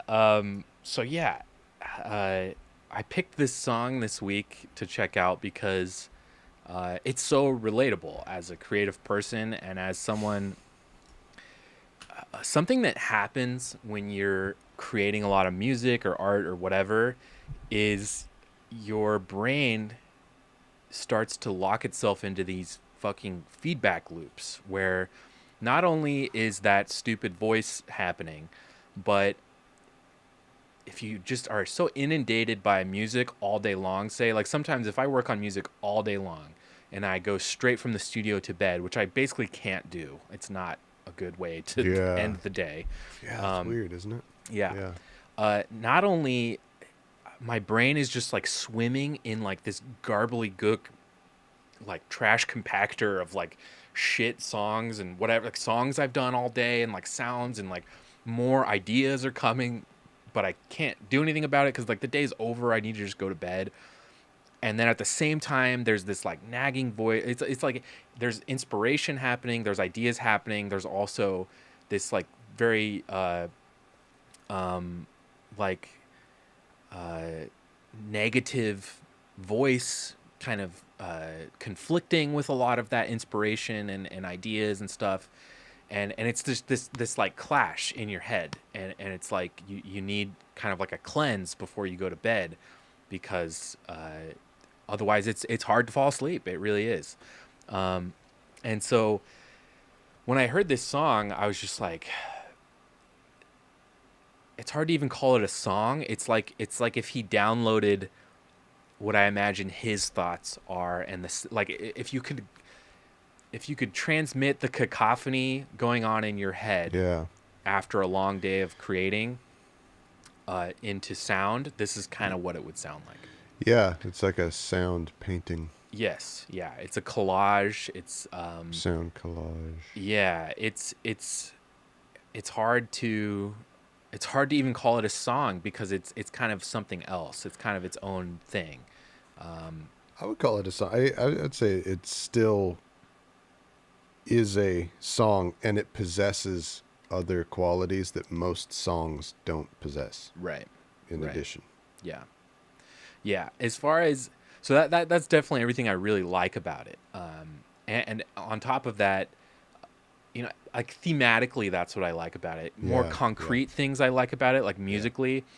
I really like his choice of synthesizers. I knew you were gonna say. I know love what it. he's gonna say. It's so dope. It's such so a great cool. synth sound, great melody. Yeah. Really great synth sounds. He manages to create a rhythm where there is none, or he uses rhythms and somehow they become like anti-rhythmic or something. Like, it's really wild, but it's like this beat and this rhythm, like, that exists in its own universe, that exists within its own set of like rules that you can tell it follows, which is all it needs to be an actual rhythm, in my opinion. But is it a traditional rhythm in like the traditional sense? Not really. But the fact that the way he's using it, the way it's sequenced, it is rhythmic. It's just it's a very atypical type of rhythm. I will say, if I had to say one critique about it, is, and it's hard to make this critique because I feel like it's kind of besides the point of what he was trying to do and what he was trying to accomplish with this song. If he was trying to accomplish making a sound collage cacophony, he succeeded in spades. He's 100% successful in that endeavor. That being said, I would love to hear something from him, and maybe he does this. I'm definitely going to explore his Bandcamp page further. I would love to see something from him that maintains a more structured element of like traditional song form, but that incorporates the cacophony as well, and incorporates the chaos that he's obviously very capable. That would be powerful. Yeah, he's obviously very capable and effective at conveying the cacophony. Now, I'd love to see. That's a good. Yeah. Yeah, I'd love to see That's a good him note. use that over a more traditional song structure. That would be very powerful. Yeah. Like the final third of the song, the last minute of the song is my favorite part of the song, because that's where this weird rhythmic non-rhythm that he's been building up to that point actually it really begins. And there's like this whole, the final 60 seconds of the song is like this, it's kind of its own thing within the song. I think really I think that's what Mark Grundhoefer was saying in the chat there, really digging this new groove. I think that's what he was referring to, is like that groove that it evolves into at the end there. Yeah. Yeah. Yeah. And then actually scaleless. actually like I like that. It's like another way of saying the real scaleless. Yeah. Oh, good. Yeah, good to Upcoming see. debut He's in album the chat. Awesome. should have some of that. You're not the only one to say that to me.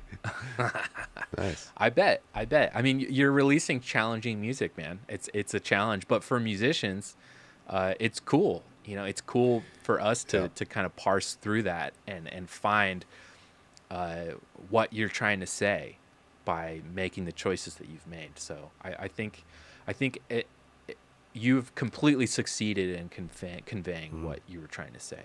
So I definitely congratulate you on that. That's pretty awesome. Not everyone can do that. I mean, do you know how hard it is as a creative to say, here's my idea, now I need to convey it to people? And speaking of courage too. Yeah. Like the totally. courage to go full bore with it. Totally. Yeah. Anything else? No. What do you think? What are your thoughts on this one? So, oh my gosh, I was gonna piggyback on something that you said at the end, and now it just completely left my morning brain. It's okay. You said, what the hell did you say? You said something so brilliant that I can't remember what it is. Chat, rewind the stream and tell us what we just said. Anyway, no, this is an amazing song, really brave thing. I love it. I love what it is. I love the concept of it. I love the way that it sounds. The lyric, even the hottest fires must go out. Yeah. And when they do, you'll see what they're about. Whoa. That is a good lyric. Yeah. I love that. Yep. And it is really good. It's very thought-provoking. Much like I really like that. Sorry, I'm stepping on your part. No, here. it's all good.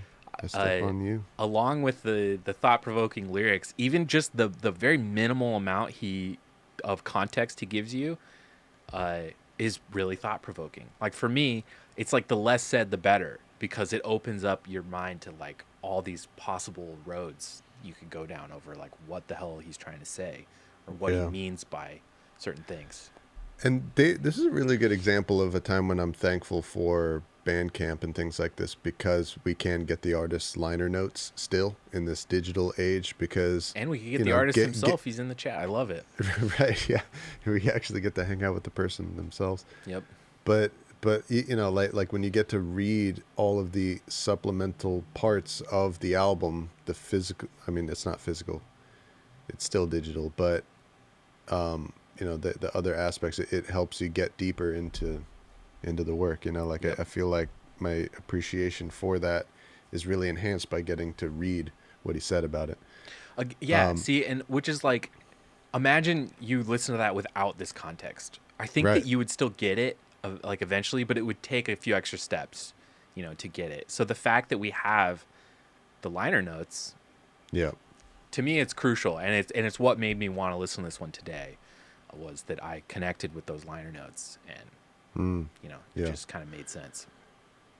So I think that Nate you already said you know, most of the things, if not all the things that I wanted to praise about the production and the writing and the choices of it. You know, great synth sounds, the way that the non-traditional rhythms in there suit the theme of the piece. Like I was listening to something yesterday where there was a podcast that were talking about movies, and they pointed out something that happens a lot in movies. They're talking specifically about the Christopher Nolan movie Tenet. I'm going to play this while we speak over it again. Yeah, that's a good idea. We usually do that, I forgot. How in this one scene of the movie, they need to break into this building, and the way that they do that is by reverse bungee jumping. So, like, using bungees to go from the ground up to the top of a building. Yeah. So... in Tenet? Yeah, that's wild. Yeah, they didn't need to do that, right? There's any number of ways that you could have the characters get into the building. However, the whole theme of the movie is about reversal. Yes. And forward and backward. Yep. And time going forward and backward, and people moving forward and backward, and things happening forward and reverse. So it's a small detail, and it's not pointed out. It's not used as like this is part of something that's important to the movie, but it's a thing that supports fits the theme. Yeah, right. You're seeing people do something in reverse of the way that it's normally done. Yeah. So like, that rhythmic choice of rhythms crossing and not lining up, and so then creating a new rhythm in the way that they don't line up. Yeah. A new rhythm is created, is like, if you listen to that in isolation, it just seems like, oh, that's something interesting that he did with rhythm. But it's yet another reinforcer of the theme of what this is expressing. Yes. It's genius. It's awesome. Yeah, which is again why I say you have completely succeeded in conveying what you're trying to convey. Yes, right. Which is exactly why Christopher Nolan does stuff like that, is because you just put it in there subconsciously, consciously, subconsciously, at all levels, over and over and over and over and over again, and it has the end result of like succeeding in communicating this idea. Yeah. Scaleless V, I want you to add a pull quote from our show to your Bandcamp page, and I want it to just say, "It's just like Tenet." Yeah. Quote, basically the same as Christopher Nolan. Yeah. Yeah. By Wiseau. So the suggestion, the production suggestion that I have for you is, I would say, here, can you roll it back to the beginning? Yeah. So there's the overlapping voices in the beginning. So much chaos in my soul. There's so much going on. So much chaos in my soul. Okay. So you're recording your voice, and it sounds like I can hear myself in this earlier eras of myself recording music in this. It sounds like it might be that either you're recording this late at night and there's somebody else in the house who's sleeping, or neighbors that you can't disturb, or something like that, right? You've got the quintessential bedroom producer thing of singing with a very quiet voice. So I don't know if you actually do have those limitations in how loud you can be or not, or if it's just a purely psychological thing. But I would suggest to you, maybe try playing around with having your voices, especially when you're wanting to create a wide palette of voice content like that. Experiment with some being performed quiet, some medium, and some loud. Yeah. Some very loudly sung or spoken, screamed, or shouted or screamed. It creates a wider palette of things. And I think would reinforce that theme even further.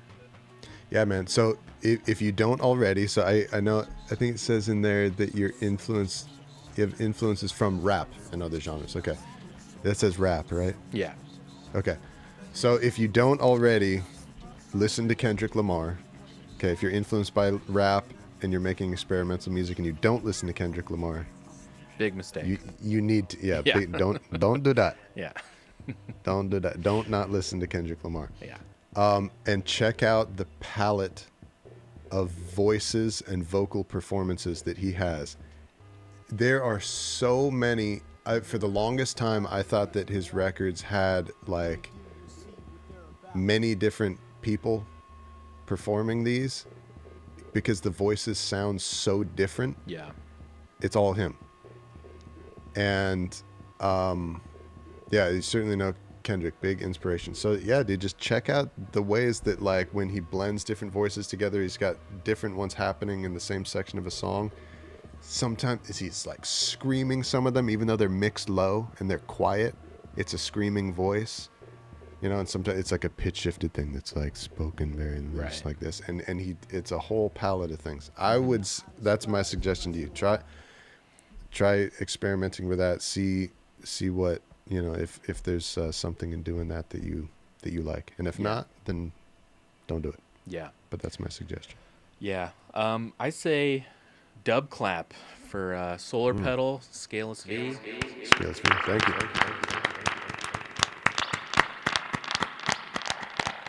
Bravo, man. Great work. Keep creating. That's the most important thing. Just keep making things. Yeah, man. Great work on this scale. Yeah. This is awesome, and there's a lot of elements and things that are going on in here that I admire. Yeah. Yeah. You know, a lot of things in your artistic courage happening in here that I look up to, and I'm inspired by for my own music. Here's our challenge to you: incorporate some of these critiques and comments we've made into a track. Send it back to us. We would love to review your next track. Yeah, yeah, that would be really cool. So yeah, thank you for being here as well in the chat while we got to check out your song. So yeah, great job. I think let's go to the next song now. So this next song. So the next song is by Mark Grundhoefer, who I believe is also in the chat. I saw him a couple minutes ago. If he's still here, go ahead and say hi, Mark, if you're still here. So I wanted to pick this one because this is completely opposite of what we just heard. Mark is diversity. Mark is a very, very accomplished, successful bluegrass recording artist and musician based out of Atlanta. Mark Grundhoefer says, impressive pronunciation of the last name. Did I do it right, or was it like bad? He says it's impressively awful. Impressively It's shit. Amazing how wrong you got that. It's amazing how shit that was, the way you said my name. I hope that's not the case, Mark. I hope that I said your name right. Yep. So, yeah, Mark is much more traditional musician in the sense that he's using more traditional instrumentation. He's kind of... His home is in bluegrass, Americana type music. He's got shows coming up in the Atlanta area and all throughout the South. And I wanted to play him this week, not just because it's so different from Solar Petal and Scaleless V, but also because last night I got to see Bob Dylan, and his new kind of the sound that Dylan's had the last 30 years now has been like very rooted in even more so than ever before in his career. He has regrounded himself in a lot of the kind of music that Mark does, and like very Americana rootsy, going back to like some of the original like sounds of like Appalachia and the South and stuff like that. And also I got to see the Time Jumpers this week. And Mark, let us know if you're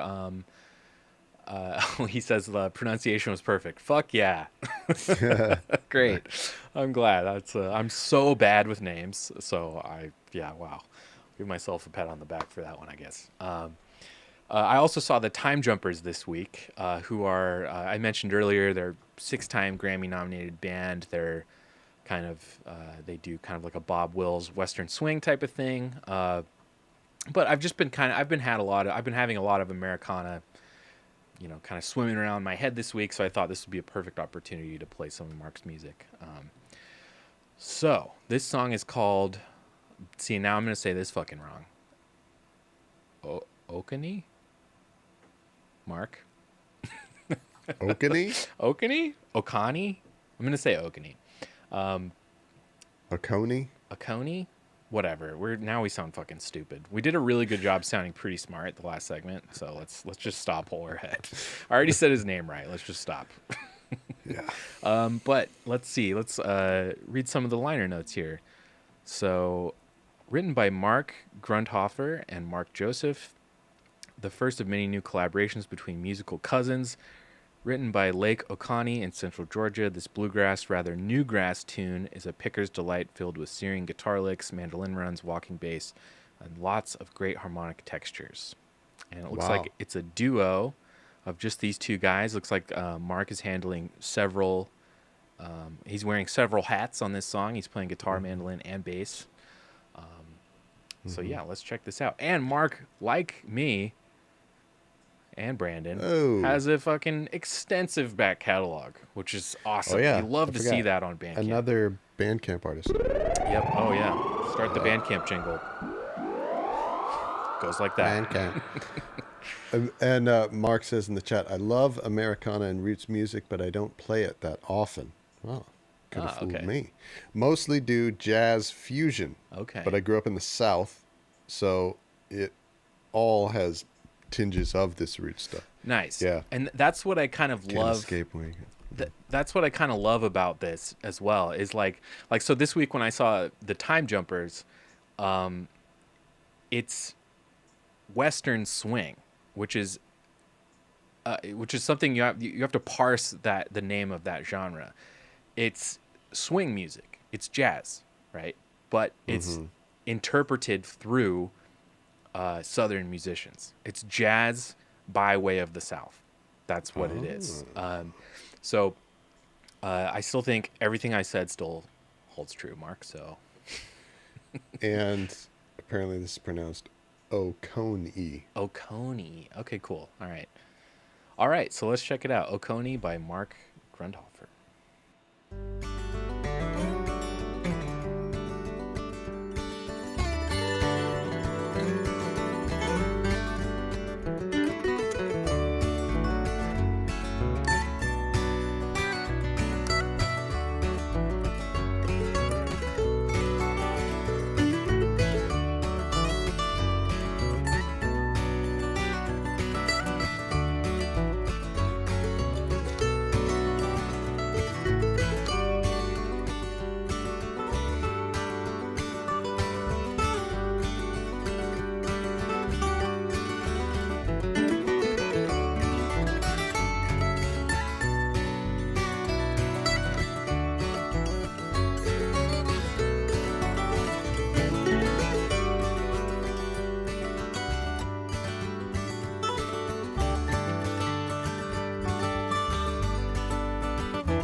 Nice chord to end on. Hot Love pick that. in there. Beautiful. Hot pick.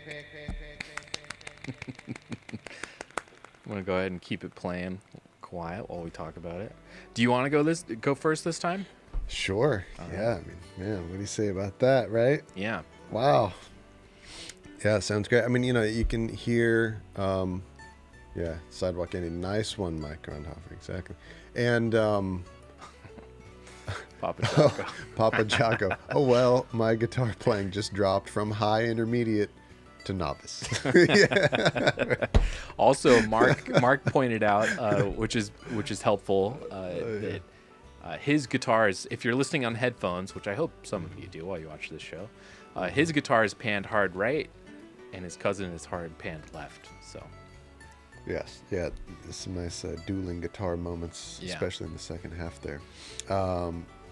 Yeah. So, I mean, I obviously, you can tell Mark is an accomplished musician. We're dealing with this one is in the realms of professional. Yes, big time. You know what I mean? It's recorded extremely well. That was going to be one of the first things I said. It's exquisitely recorded, very beautiful.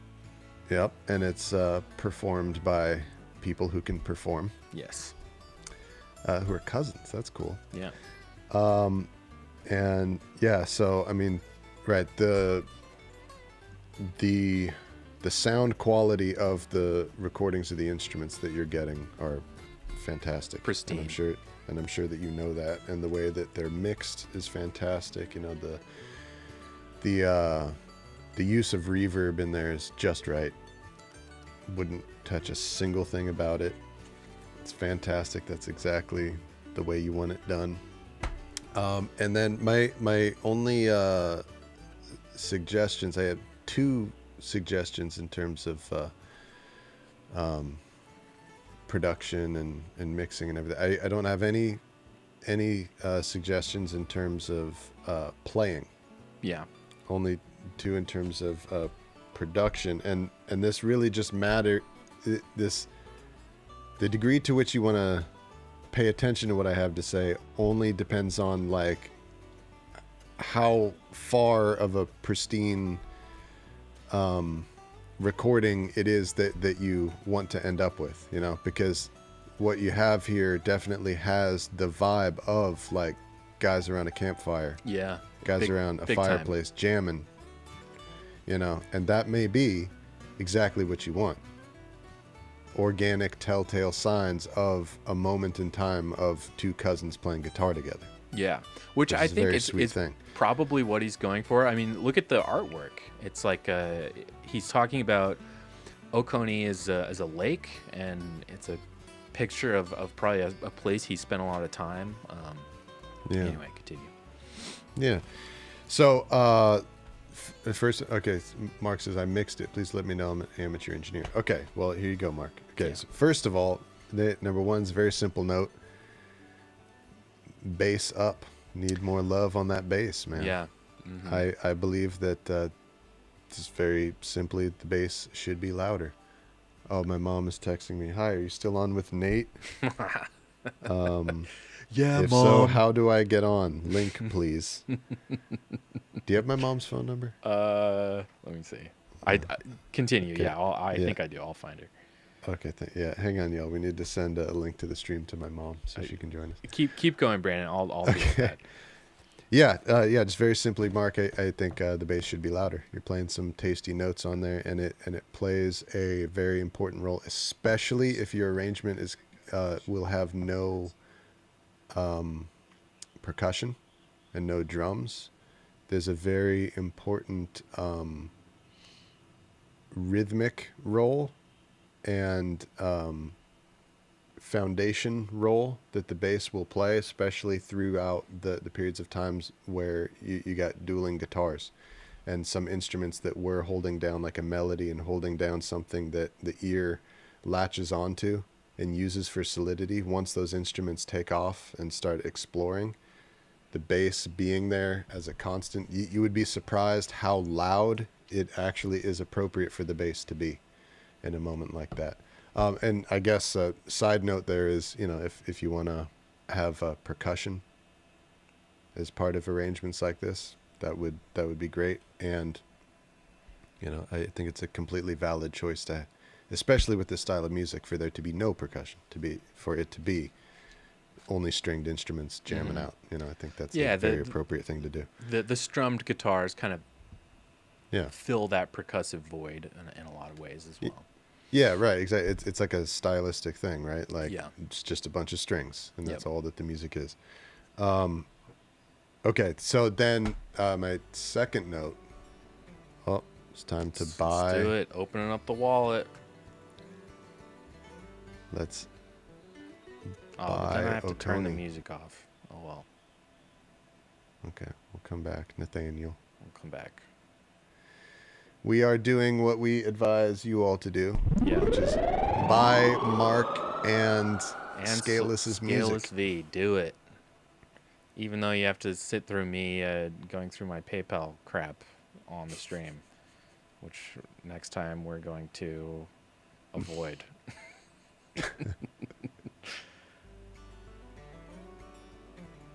Oh, Anyway, keep going. you gotta turn off that music so we can turn on the music. Yeah, exactly.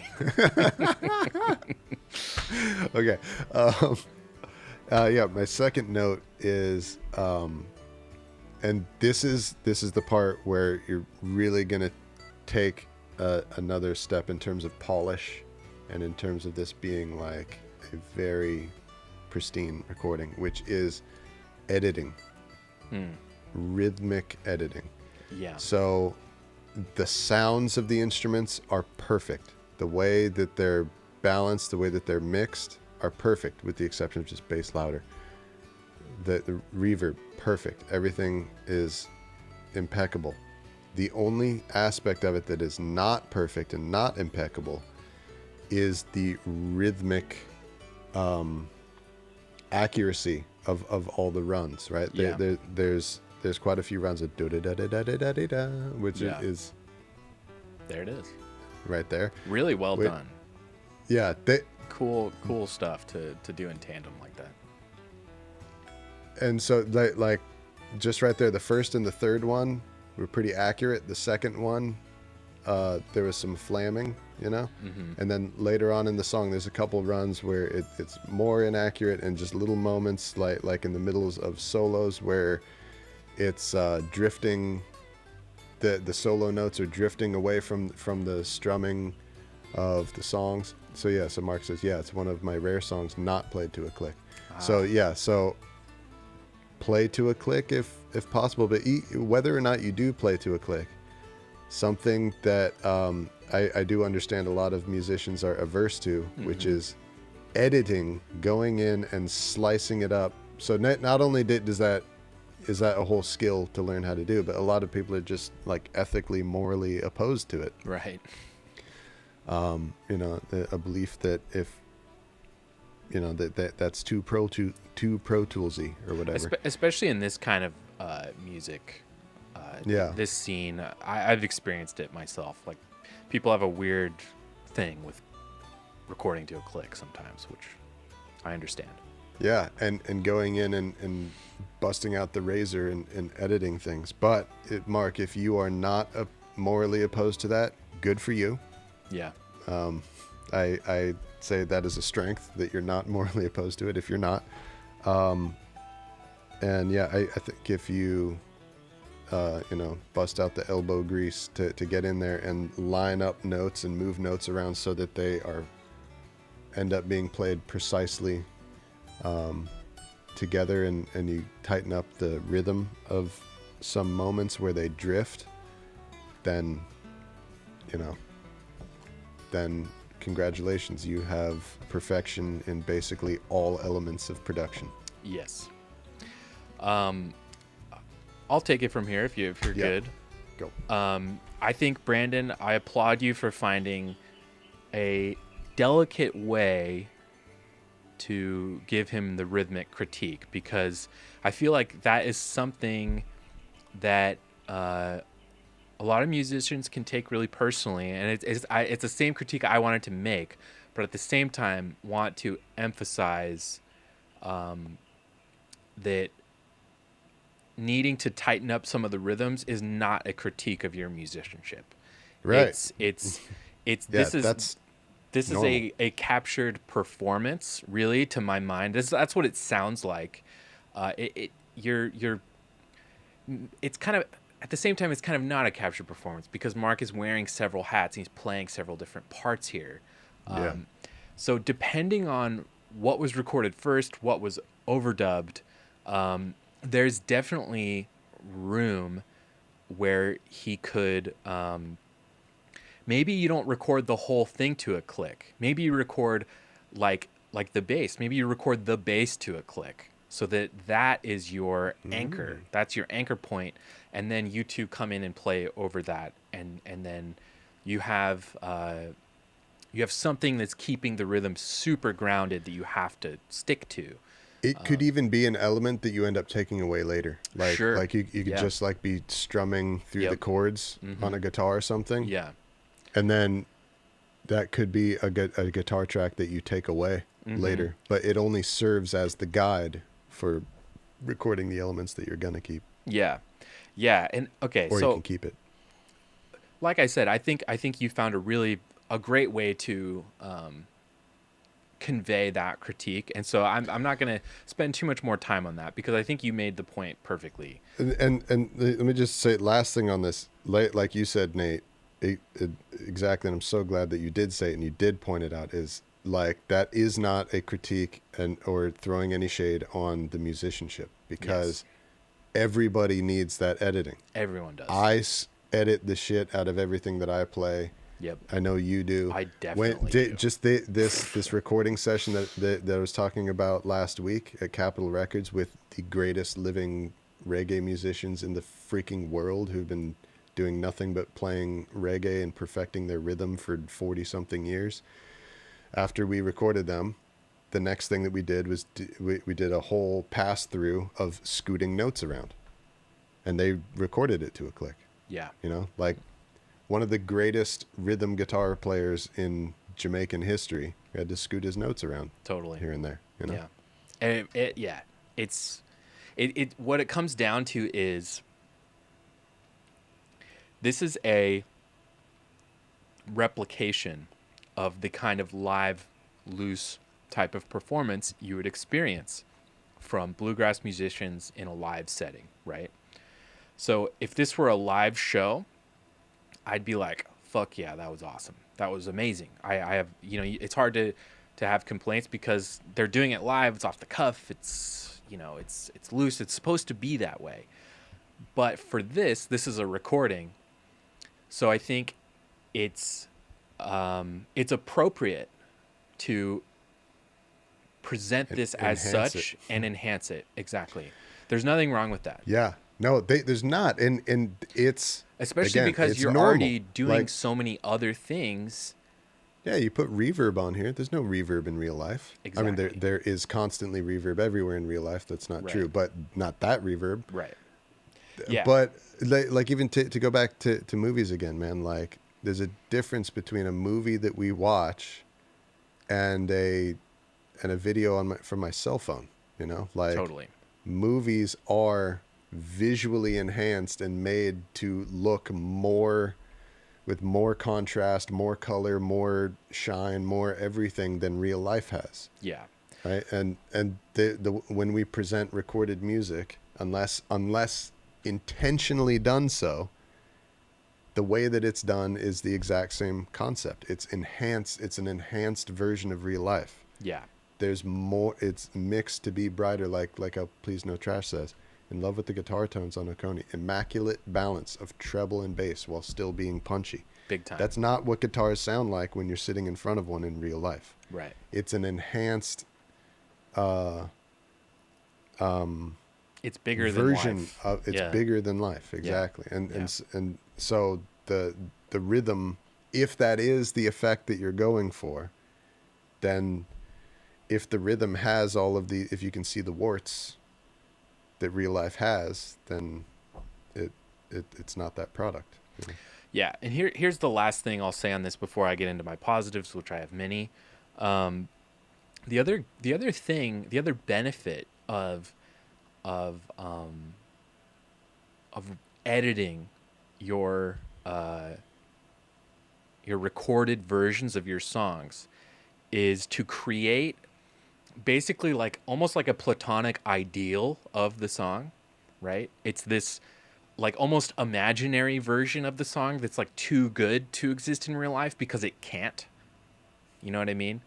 And the cool thing about doing that, and that takes a lot of studio technique and perfection and tweaking rhythms and tweaking little things. And one of the coolest benefits of that, and one of my favorite things about buying a record, listening to it 1,000 times, and then going and seeing the band live, is when you have this platonic, perfect version of the song that exists, when you hear it live and it deviates from that perfection, it's really exciting. It's really, really fun. And you actually, by doing that, you leave yourself room as a live performer to stretch the boundaries of this ideal version that you've created, right? And it opens up territory in a live setting for unexpected moments, for surprises, for excitement, for like riding that line of like, oh, like maybe he is rushing a little bit, maybe he's maybe this or that, but like because it's live, it all has this opportunity to come back, right? Yeah. To where we all know it, which is that platonic version of the song.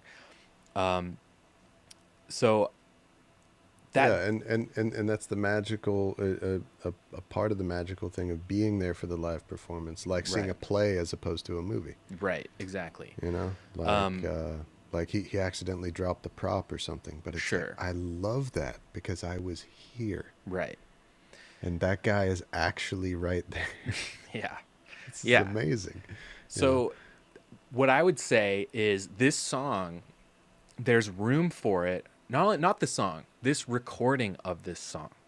This particular recording of this song, there's room to push it more towards this idealized, rhythmically more centered version of the song. Because right now, if you're on a sliding scale, it's closer to the live side, which maybe is what you want, but I think that there's a way Right. where you can accomplish both.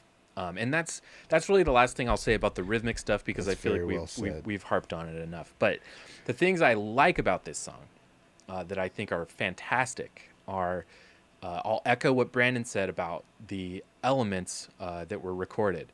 The guitars are beautiful. They sound so good, man. Really, really, and it's like, it's the kind of Our guitars don't sound this good recorded. The quality of the tracks and the sounds that you're getting are you're like about to way hear better me than record. ours. Yeah, you're about to hear me record acoustic guitar, and you're gonna be like, wow. We should bring Mark in. Yeah, maybe Mark can do this for us. But yeah, so I loved the way the guitars are recorded too. It's Mark, I know you said you're kind of you mix this yourself, and it sounds like you're kind of soliciting us for more like mix advice type stuff. You've kind of nailed the sound, man. Like the sound is like the big picture sounds you're going after Yes. are like quintessential like newgrass, bluegrass type sounds that I would expect to hear from like a great artist in this field, right? It's you. Yep. You have managed to accomplish that really, really well. I think the use of reverb is really great too. It evokes kind of a sense of space. I think if you could, I would pick a reverb that sounded a little more like natural, maybe. Like this to me, I could kind of hear that it was like Oh, okay. it's a pretty reverb, but I think you could find something that is a little less overt, that maybe sounds more like you guys are just playing outside rather than in kind of like a a digital recording studio space type sound. Yeah. But that's only minor. The other thing I'll echo about the bass, it could be louder, sure, but also it could just be a little more articulate in the frequency range that you're going for. There are parts of it that are a tiny bit muddy, but this is one of those things, man, where it's like it's easy to nitpick because it's already so good. So when it's already this good, it's easy to point out the little tiny flaws. Yes. Right, yeah, those become the more relevant thing to point out and talk about, and you have to get finer about your critique about it. Like you have to critique it harder because the different it's like when they're working on Formula 1 cars. Yeah. Like super high performance vehicles, or like a spaceship. Yeah, like the space of one little tiny micrometer of something makes a huge difference. This is like this is that. Yeah. We're at such a high level of production where you got to get super serious about micrometers now. Also, for me personally, I was almost dreading doing this one because it's hard for me to offer critiques to a musician who is my superior, who I consider someone who I consider is like a better musician than me. So it's like, you guys, dude, cousin Mark is here too. Oh, cool. What up, Mark? You did great on this as well. So yeah, I mean, we should shout out Mark too. Spaceship. That's your new band name. Newgrass Spaceship. Hey, that's your guys' new album. Call it Newgrass Spaceship. But you guys definitely are better musicians than us. Sure. Yeah, so that's why I was almost dreading doing this one, because I'm like, well, what if I have something not good to say? That'll be hard because he's like so much more qualified and credentialed and like experienced. I think you should do this. And he's like, well, I considered that and I didn't. And here's why, because what you just said is wrong. Exactly. Like, no, you're right. So Mark and Mark. They're both Mark. Mark and Mark Joseph. Mark and cousin Mark. Seriously, kudos to you guys for being good sports while we nitpick this really fucking cool song that you guys did. Dude, so good.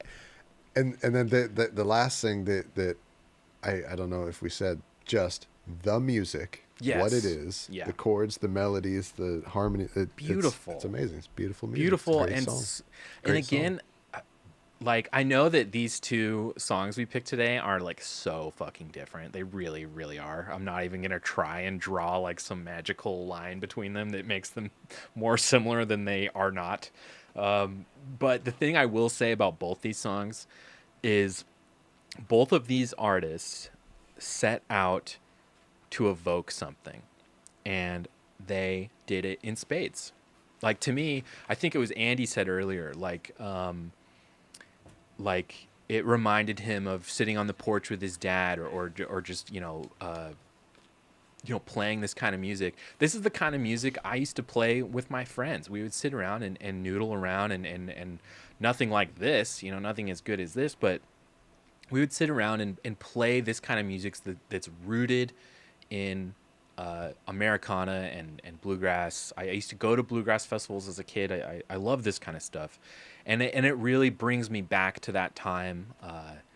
And I can see, I can see the lake. I can see the vibe you're trying to convey, and even just through your music, like, I can tell it sounds like it would be a nice place. If this is the music you're using to convey a geographical space. Yeah, I kind of want to go there. It's a nice place. Yeah. Sounds really nice. So and again, for music to be able to convey that without words, it's kind of something only music can do. So it's really magical. And the fact that you guys are related and you got to do this together, I mean, it's awesome, man. It's just, it's killer. So Mark, wonderful job, you guys. Wonderful job. Thank you for putting up with our critiques of your music. If anybody wants to get this stuff, head over to their Bandcamp. Mark Grundhoefer, he's got 36 releases, so I've got some catching up to do. I got to do 3 more to surpass Mark's output, so we'll see. But great job, Mark and Mark. Dub clap for these guys. Dub clap. Oh shit. Oh, yeah, go to.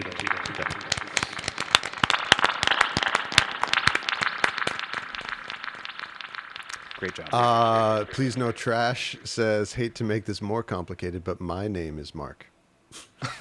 So we have at least 3 Marks in the chat today. Awesome. That's nice. Andy says, it totally took Power me back clap. 40 years with my old man. That's Oh my beautiful, God. man. Don't make me cry, Andy. Yeah, Oh my God. fuck you, Andy. Son of a, fuck you, Andy. Yeah.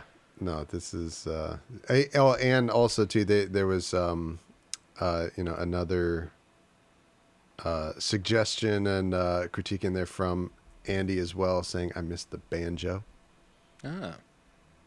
So Banjo would be cool, but I feel like that itch is kind of scratched by I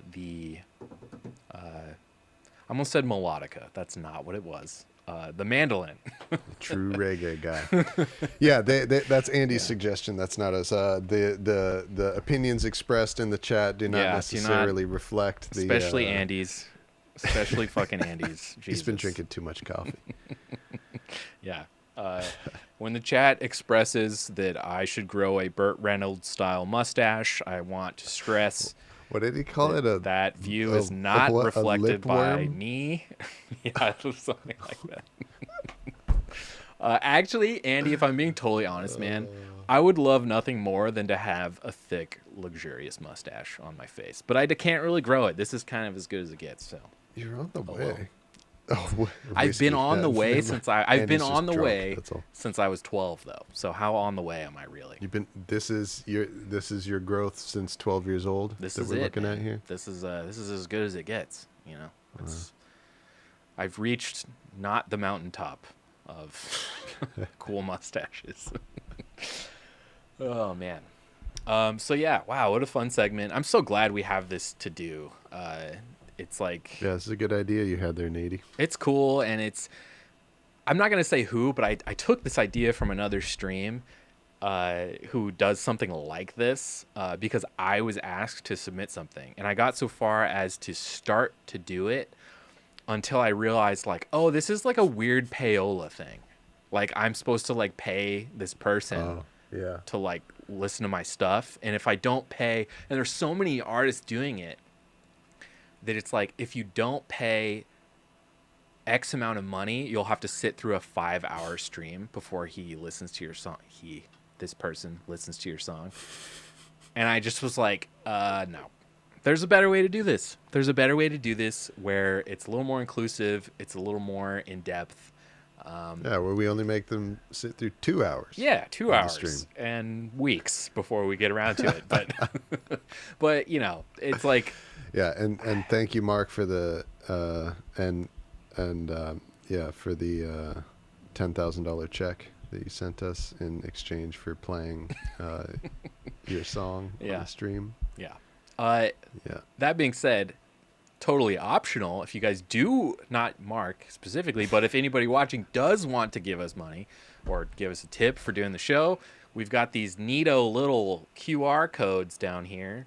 And if you give us a tip, I don't know how to point at stuff on the screen. It'll show up here. We'll get a little notification that you sent us Yeah, a tip. and So, then you'll hear us say thank you to you. yeah, how cool is that? We'll thank you and stuff. Wow, what an amazing Papa benefit Jacka, you get. dude. Papa Checo. Mark. Sounds like a dog with a vocal impediment. Oh boy. Oh my goodness. Yep. Oh my God.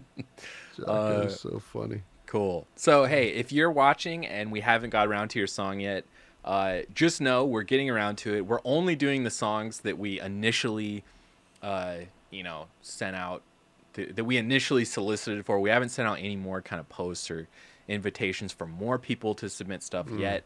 So if you submitted stuff to us a couple weeks ago, it's on the way. It's coming. We're getting to it. Yes. And if you're watching and we haven't played your stuff yet, I will send out an email this week to the 2 artists that we'll feature next week. So be sure to tune in and check your emails, because we will let you know shortly who we're going to play next. Yes. talking. Okay, so I think we got to pull a Eno card and then play music. Yeah, fuck. I almost forgot Eno card. Let's start up the Eno jingle.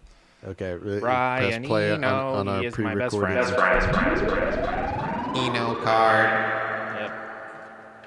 Let's draw an Eno card. Okay, this is an interesting one. Yeah, I'm gonna say is a card from the deck Oblique Strategies. These are phrases and words to use when you're in the recording studio to shake up your brain, shake up your thinking, and get the creative juices flowing obliquely. yes.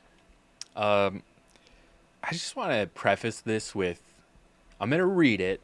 Okay, I'm gonna read it, and before I make any comments, and before Brandon makes any comments, I want the chat. Andy, I'm looking at you.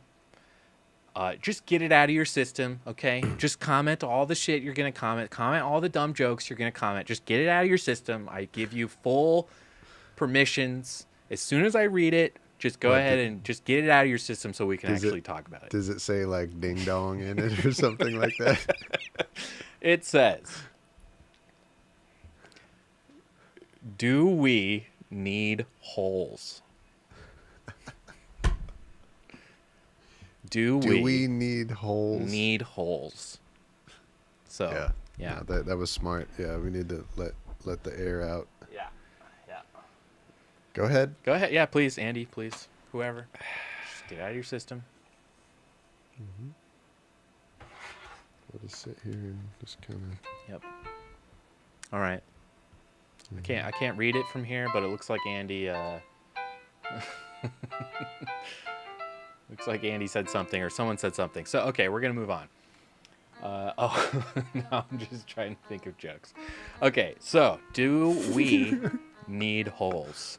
I think the unfortunate usage of we in this card opens it up to sexual connotations and butt connotations, maybe some fart connotations. Farts. I don't know if Brian Eno intended, and that's maybe the one knock I'll give on these cards. Did he intend for people in the studio to draw this card And laugh. stop working on the song, and start having a discussion of whether we need buttholes? Yeah, exactly. And have that be the topic of conversation in the studio for the next hour? Yeah, maybe so. So when I think of it, when I read do we need holes? That is hard for me to parse. It's hard for me to understand what that means or what it could mean. If you were to change it and say, does it need holes? That's where all of a sudden it kind of clicks for me a little bit more. Clearly, we're talking about the song. Clearly, we're talking about like a piece of music, not like me. We. Oh, I see what you mean now. Yeah. Now I get it. Okay. So if we were to change it to it, does it need holes? I think it's super applicable to dub, because all dub is really it's taking elements away and recontextualizing and representing something. Do we need holes? It just opens my brain up in a way. It's hard for me to understand what that would mean. What do you think when you hear "do we need holes"? What the fuck do you even think of when you hear? If someone asked you that, it's hard for me to. Oh, my amp's freaking out. We're fine. This is a hard one for me. It is. Scaleless says, but really though, I always love space in songs personally. Like, boom, where did the music go? And then it slaps you in the face. So there you go. Yeah, exactly. So I think he kind of took this card for what I would take it as. I think that this is one of those times when the way that we do this segment and the way that we do our Eno cards is sort of breaking the purpose of the cards, because you're supposed to draw these cards when you're in the midst of working on something. Right. And when you need one of these cards. Right. When you're up against a moment of creative block and you're not quite sure how to proceed and you can't quite see the forest anymore. Right. that's when you pull one of these cards. So I think in a moment like that, you would have a certain piece of music in front of you. And you would then go, do we need holes? I think it would make, the sense that it would make depends on what is the piece of music that's in front of you. Right.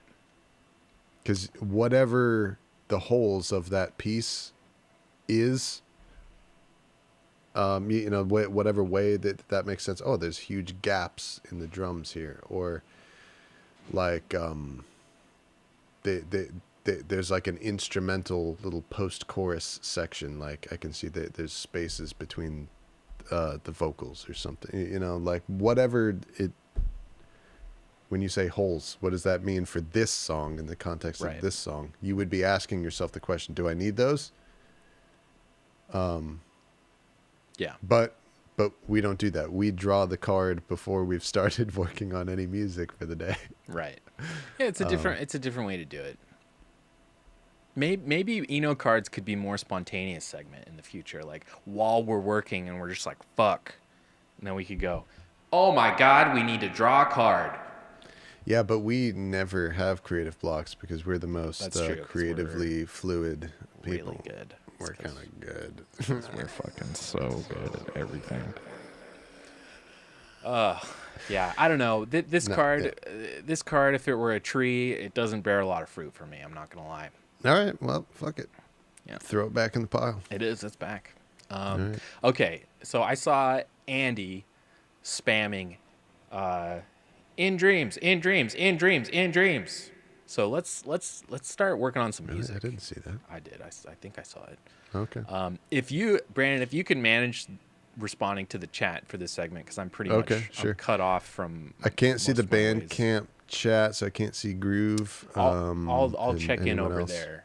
Groove. But yeah, I got you on this chat right here in this view that I can see. Groove. If there's any pressing need for responses, we trust you.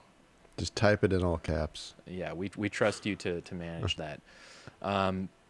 Okay, so I started work yesterday on a session for In Dreams, the Roy Orbison song that is featured prominently in the movie Blue Velvet when Dennis Hopper drags Kyle MacLachlan out on a very scary car ride, and they arrive at this mysterious house where Dean Stockwell lives, although it's kind of presented more as a bar or something because they go there to get beer specifically, but it's definitely someone's house, and the person whose house it is, it's Dean Stockwell's, and he's like kind of got this white pale makeup on his face, and he's this very mysterious looking character. He's very weird, and then he mimes and lip syncs along with Roy Orbison's Blue Velvet or In Dreams, sorry, and he uses as a microphone a spotlight, like one of those kind of construction lights that you can, and he holds it in such a way that it kind of lights up his face like if he was telling a scary story or something. It's a really eerie moment in the film, and it's one of the most classic moments in the movie. So I thought it would be cool to start with this one. So yeah, yesterday I got through editing the drums, which for you keen Black Market and Wise Owl stands out there, these are the same drums used on Wise Owl's track Wasting Time from his debut album, and also the same drums that are used on, I believe it's Rock the Casbah, my Clash remix. That was playing before the stream today. Yeah, exactly. Rock the Cash Box. Yep, exactly. So I got the drums edited and finished editing, and yesterday I recorded some temp bass parts, which we'll see if Brandon wants to use them or if take ideas from it or something. We'll see. We may just replace the bass completely, which would definitely be fine. And today my plan is to record acoustic guitar, electric guitar, possibly piano, and possibly organ. We'll see how far we get. But before we do any of that, how about let's listen to what we got so far? Yeah? Yeah. Andy says, hi, Monica. Nice. Is my mom in the chat? Did you get the link to my mom? Yes, yeah, I did. I All right, texted nice. your mom the link, and she said thank you. So she definitely got the YouTube link. All right, Although cool. she usually watches on Facebook, so hopefully everything worked out and she was able to Oh, watch. are Facebook comments coming through on our view? It should be. Okay. All right. Maybe Anyway, they're not though. yeah, because I was I gonna don't know why say, they wouldn't, but yeah, it should be. unless Andy has some psychic abilities, unless he's got abilities, he's able to tell that. Yeah, Mom, it's possible you may have typed a comment that I can't see right now. Yeah. But anyway, hi. Yeah. Hello, Love you. Monica. Thanks for watching. All right, let's check out what I've got so far and for this one. And definitely give me your thoughts on what we should do, how we should approach this. And same to you, chat. Okay. A candy-colored clown they call the Sandman. Also, these are not the original Tiptoes to vocals. my room every It's night. Roy Orbison, but it's from like an I'm 80s just a version he sprinkle did or something stardust like and they that. whisper, go to sleep, everything is all right. I close my eyes, then I drift away into the magic night. I softly say a silent prayer, like dreamers do. Then I fall asleep to dream my dreams of you. In dreams, I walk with you. So I'm definitely hearing like heavy bubble organ, Yes. for sure. It's almost unnaturally slow, but this is actually sped up by like I want to say maybe 5 BPM. Wow. Yeah, It's a very slow song yeah, originally. yeah. What's the current tempo here? 60 or 120. Yeah, so it's like super Very slow. Do you think, because at this point we have the ability to speed it up a bit?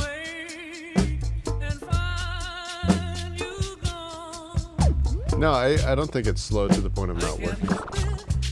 Okay, we'll leave it at 120. Andy says, Nate-tastic. You're starting to make my dreams come true. Oh, and Andy, my mom says hi. Oh yeah, she texted me and says, "Please tell Andy I say hi." Yeah, she texted me that too.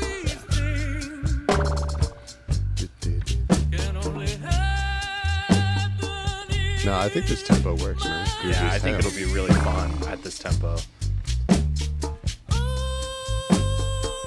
Andy says that this is 108 BPM. This is what? 108 BPM. Yeah, it's something like that. The way I had to convert it is really confusing. So I forget the exact original tempo, but yeah, it's something like that.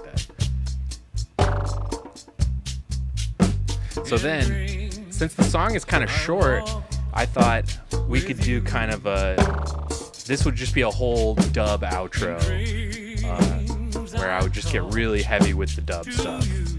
Nice. Yeah, I think this tempo works for the vocal It does, yeah. cadence, Yeah. and that's the most important thing. Yep. So yeah, I just have this part repeat a couple times. In dreams, I walk with you.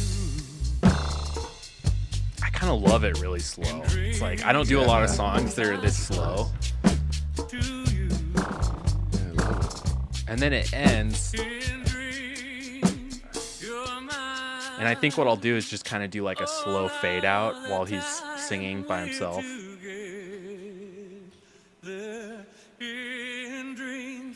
Okay. Which I think would be kind of cool.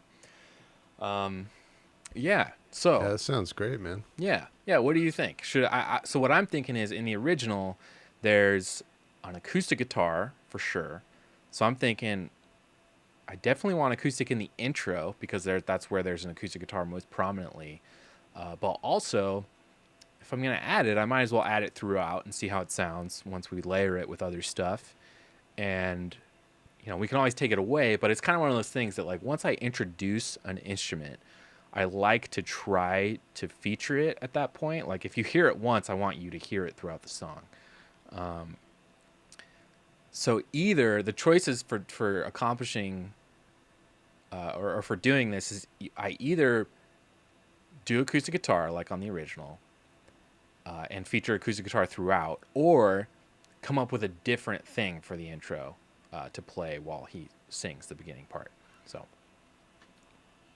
but I figure let's try it on acoustic first. Okay. Andy says this is what the Eno card meant. Use the space and silence.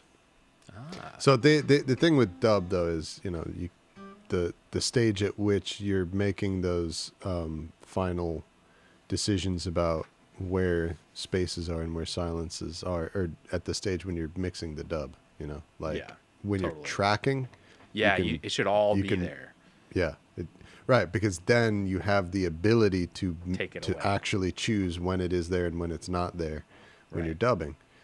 Because if there's a whole section where it's gone and you want that to be the one moment where it comes in, then you don't have it. Exactly. Papa Jocko says, gotta go, fams. Maybe some buru or bingy drumming on this tune. That'd be cool. That's not bad, especially in the intro. I thought about that too, yeah. So I could do some of the conga that I have, or the bongo, Yeah. I mean. That's not a bad idea. Bye, Papa Jocko. See you next time. So Keep it real up in Inady, Scotland.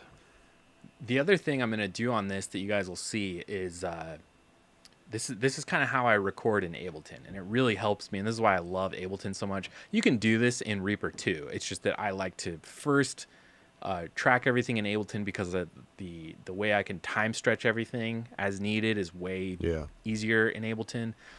And it's just cleaner. I kind of do all my preliminary EQs and edits and stuff like this here, and then when I transfer it to Reaper, I don't have to do any of that stuff. I just mix it. That's all. I don't have to do a whole lot of editing. So I try to do all my editing and stuff like that here. So one of the ways I'm going to do this is I'm going to like loop record, basically. So we're going to loop a section here, which is just the intro. I just want to nail these first introductory chords just like it is on the original record. Nail it.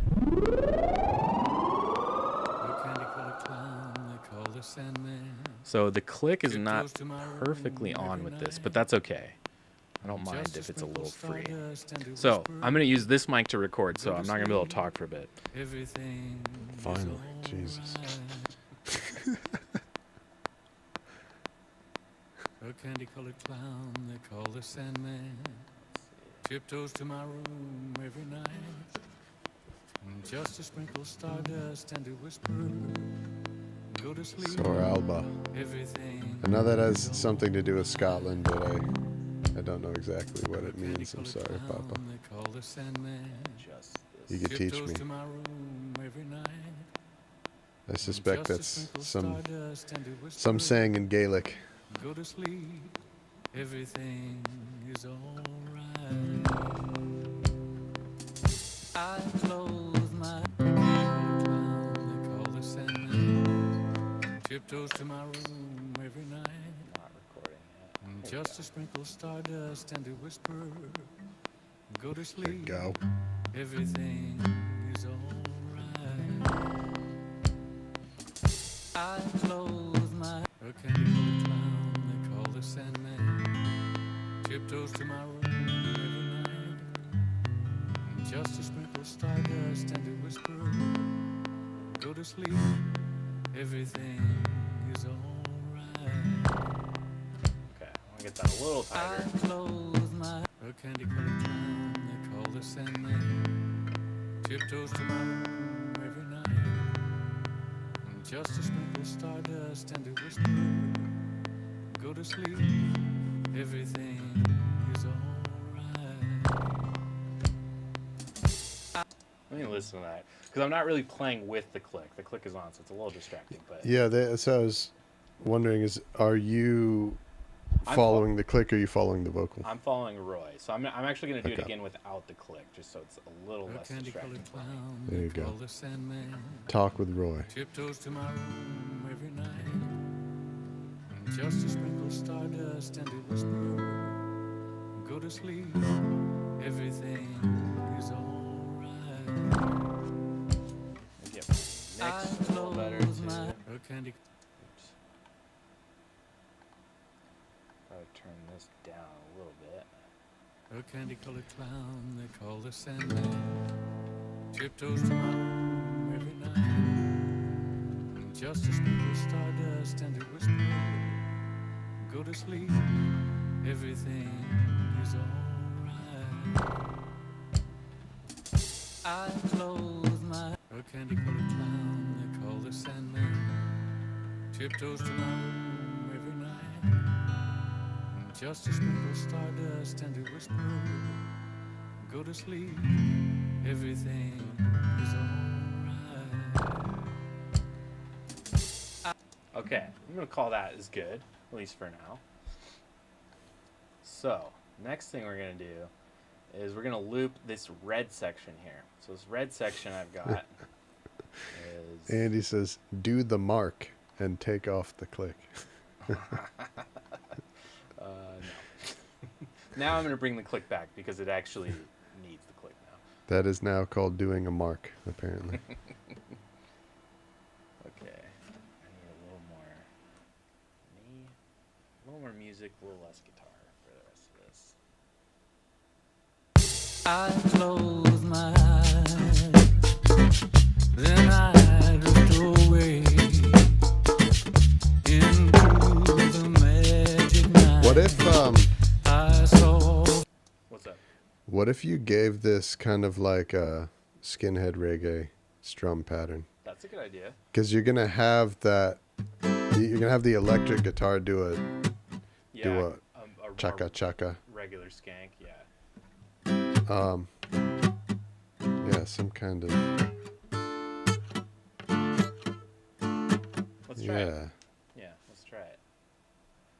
It's possible I won't even want to use this acoustic guitar, but I gotta track it because it's in the original. I think it's kind of important. I close my eyes, then I drift away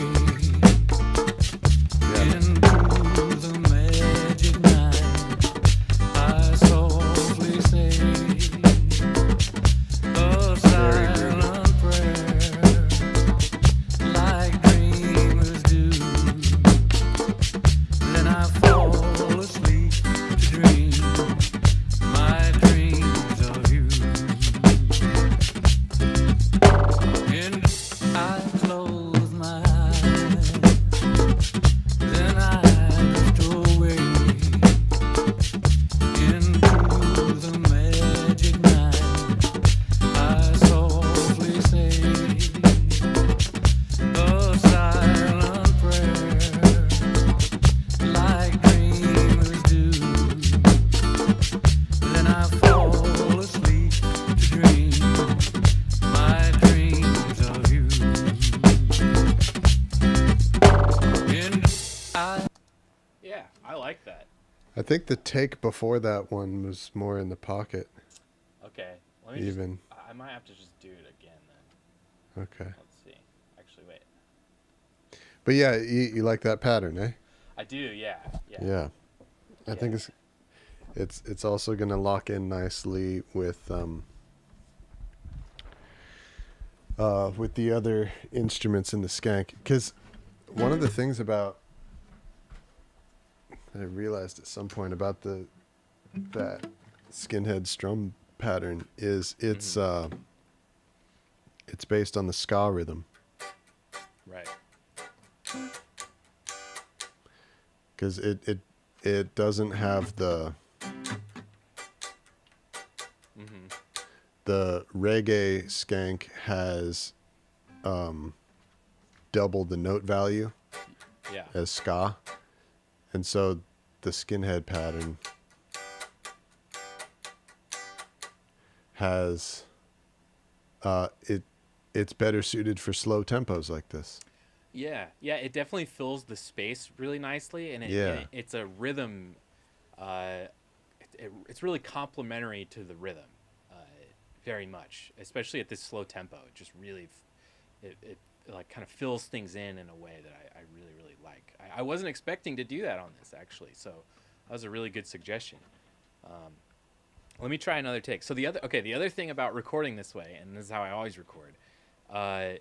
This is all destructive recording, meaning so when I'm looping it, I just keep looping until I feel like I got a good take of it, and when I do, go to the next one because I just record over everything. I don't keep takes of anything. I just record until I feel like it's right, and if it's not perfect, I'll go in. You'll see I'll do a little bit of this on the stream. I'll go in and I'll make some little rhythmic edits as needed, using Ableton's time warping feature. And then just go to the next section. So all right, cool, let's try it one more time just because I am kind of feeling this. I gotta kind of feel this rhythm out and make sure I'm really locking in with it. Feel it. Yeah. I close my eyes, then I drift away into the magic night. I softly say a silent prayer, like dreamers do.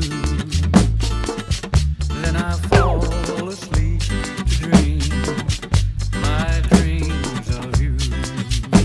There you go. It's more laid back. And I close my eyes, then I drift away into the magic night. I softly say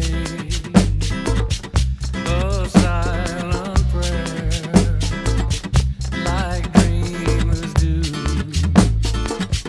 Then I fall asleep to dream my dreams of you. And Let's try that one, and I'm gonna So go good. in. There's one little rhythmic thing that kind of worries me. Let me check on it. Okay. Yeah, this is sounding really good, and it Super fits cool. with this bass part very well too. Oh, nice, good.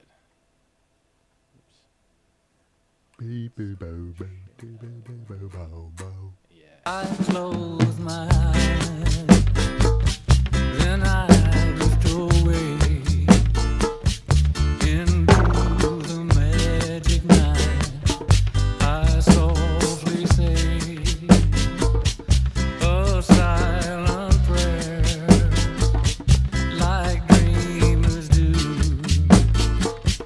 Then I fall asleep to dream my dreams of you.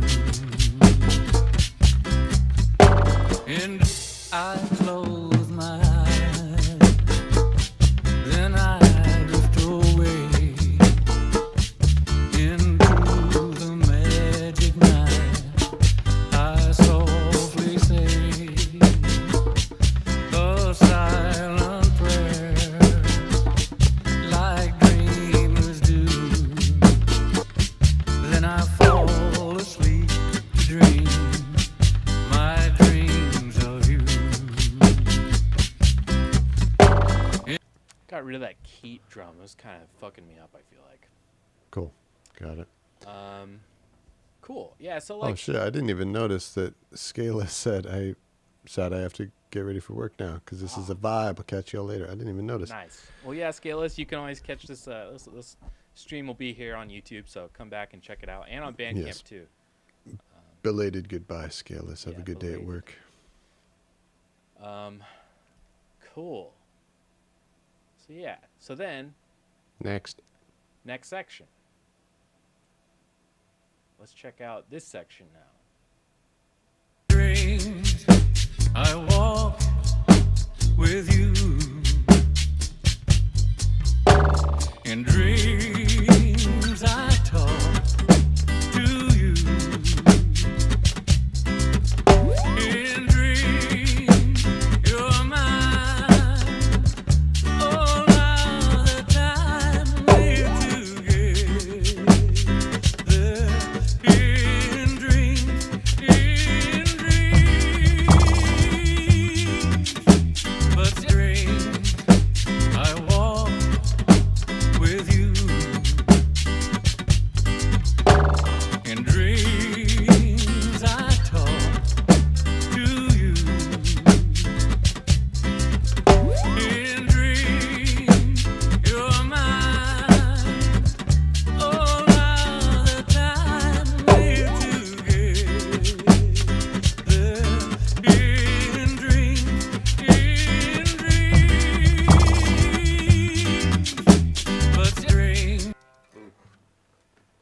This is a vibe.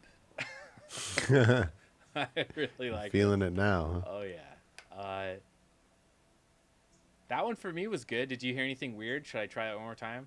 No, nothing stood out to me. Okay, cool. Yeah, this rhythm is not complicated. It's actually like for me like one of the easier reggae rhythms to play, because it's closer to like, it's almost like an inverted guitar strum, but it's like you're kind of doing the same motion with your arm.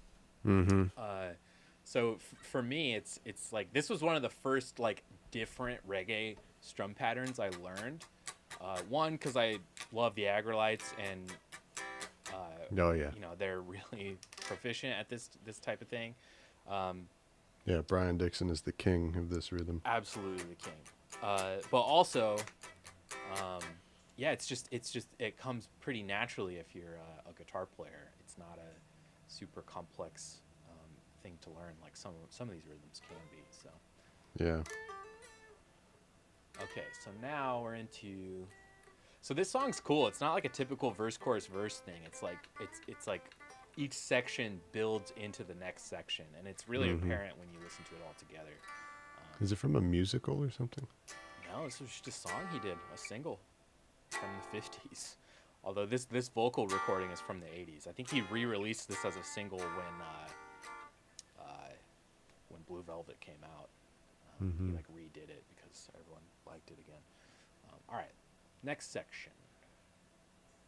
But just before the dawn.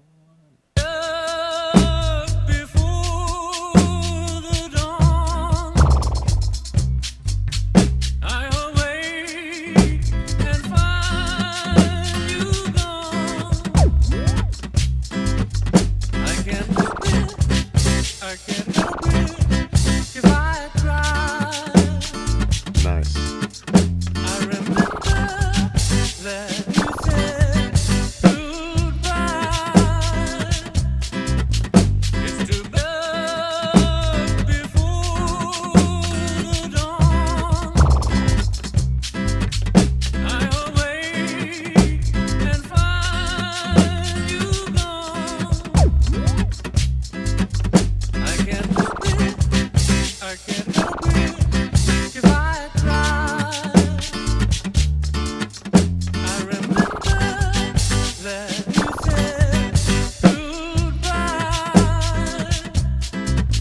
It's too bad before the dawn. I awake and find you gone.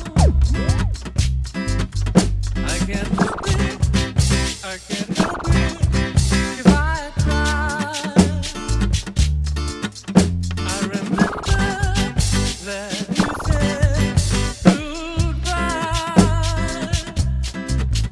It's too bad. Yeah. God, I fucking love this song so. Wow. Some great chords, man. It's beautiful. Mm. All right, and then this is like kind of the final section before I do the outro, or before the outro that I created really for the song. So let's check this part out. So as you can see, like this is a really efficient way of tracking, especially when I'm doing it by myself. This is how I do everything. It's really, I love working this way, and I'm really glad we get to do this on the stream, and we're going to do a lot more of this in the future. So, okay, we're good. All right, here's the last section before we do the outro. That all these things can only happen in my dreams. Only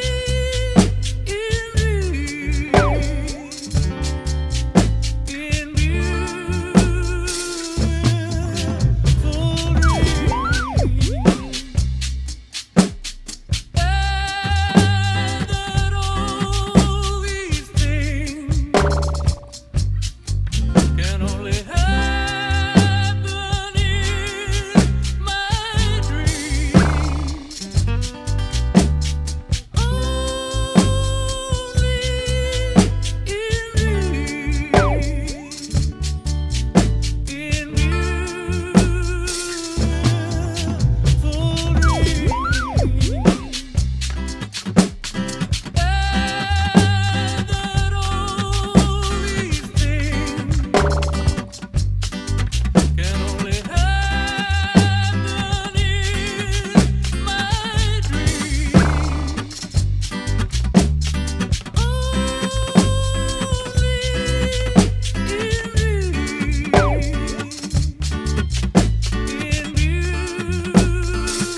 God, he is just a fucking good song. incredible to listen to. Seriously, this vocal is It's amazing. in another world. Yeah. Cool. And then this last part is just the outro. So shouldn't be too complicated. But it is a certain section. So let's see. I believe. Yeah, here we go. All right. Got the chords lined up.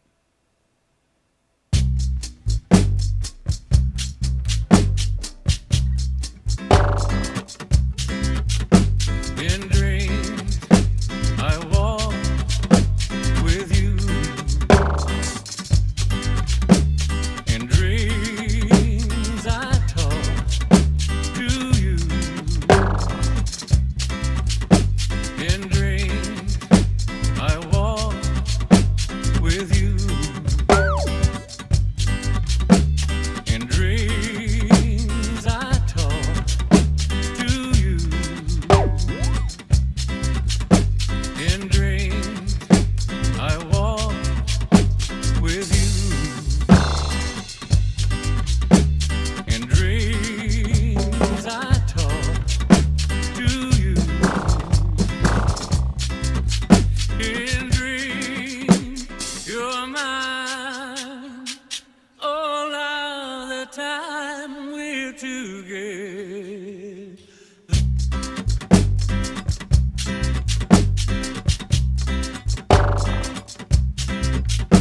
In dreams. All right. I just had to come back around and catch that little part I missed at the beginning. Okay, question for you. There's an opportunity to do something interesting in this outro. I'm against it. Okay. I'm just kidding. All right, sorry. So check this out. With you. In dreams, I talk to you. I gotta find it. In dreams, I walk with you. That. So, as a bass player, musician, reggae musician, I really often I kind of defer to your judgment on this kind of stuff because you have, I think you have better musical instincts than I do, especially because you have a lot of experience as like a band leader.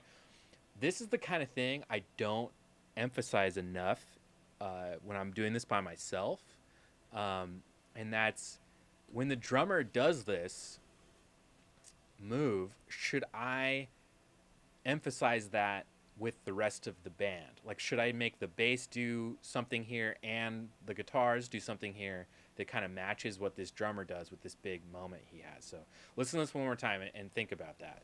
Okay. In dreams, I walk with you. In dreams. Or is it better just to keep grooving? To me, it sounds natural just to have the rest of the band keep going. Yes. So, okay. So when you're in the context of reggae, Yeah. really the only other member of the band that would probably link up on that hit with the drummer is the bass player. Right. Normally, not always, but normally when there's something like that, like a real big featured punctuated crash that's in the middle of the groove, which is something that happens in reggae sometimes. The rest of the band just keeps skanking through.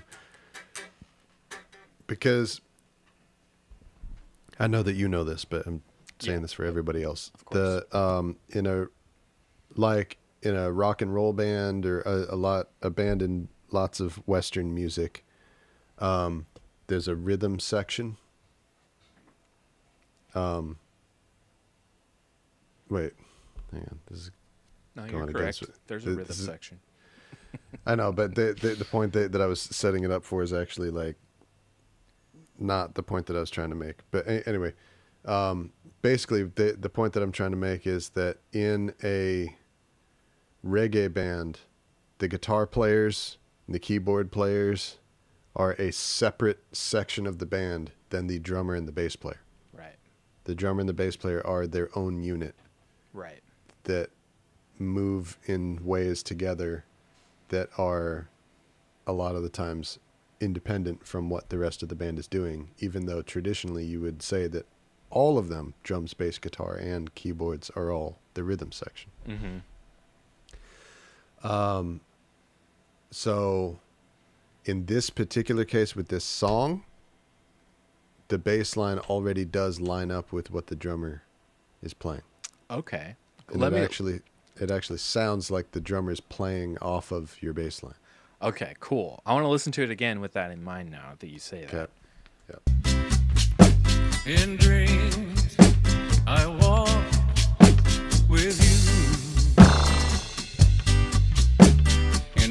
That is, you're right. It is cool. See, it's a full quarter note, because what makes that thing special right there is that the drummer just plays one quarter note crash and plays no other notes. Right. It's a pause. It's a whole, and then continues playing. The bass does the exact same thing in the line. Right. So it sounds like the drummer chose that moment to put that punctuation because it already exists in the bass line. Right. So, but the question that you're asking, should you react to it? Should you join in with it? Should you do something when the drummer does that? More often than not, yes, you would. But in this instance, but it doesn't really need it. It doesn't, right, exactly, because the bass line is already playing along. Well, great. Now I don't have to track a little bass line right there. Hey. Cool. But yeah, like that happens a lot. Like one of the songs that we did that features on the Elton John EP in Tiny Dancer. Mm-hmm. There's a bunch of moments where the drummer does like long protracted moments like this, like full on fills, pa, Yeah. like in the middle of a verse or something like that. And that was a time where it was appropriate. I like followed those moves with the bass. Right. So you'll like stop playing during the fill that's leading up to the crash and then hit one note that's the same duration as the crash with him and then join back in. So you're creating and adding in a hole in the bass line to play along with the drummer like that. Right. That happens like probably 3 or 4 times in Tiny Dancer. Our version of Tiny Dancer. Yeah, and I love that about it. Sorry for cutting my own head off here. I figure it'll be more interesting if you guys can kind of see what I'm doing down here. Yeah, that's true. We would rather see. I like to see. The instant. I like to see. Sweet. Yeah, so let's move on to electric guitar since I'm still in guitar world. So one thing I'm thinking that could be kind of cool, although would infinitely complicate my seating arrangement here so that you could all see what I'm doing. Some kind of rocking back and forth like wah pedal could be kind of cool for this. Let's see. Ditch the sub pack. That's okay.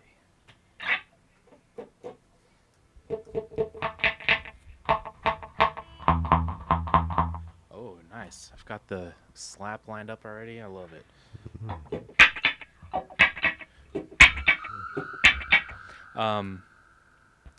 That's kind of what I'm hearing for this. Oops. Nice. Yeah, let's see how it sounds in context. Oh, wow. That Oh. tuned. Mm-hmm.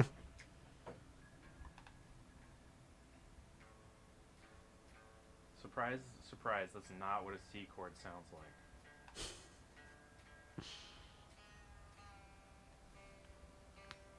I tried to tune this chord. That's a no chord. I tried to tune this guitar while I was listening to other music, and my tuner led me astray. That never works. There we go.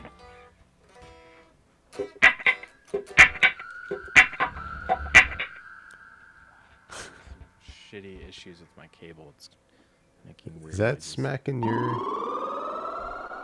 your PC too?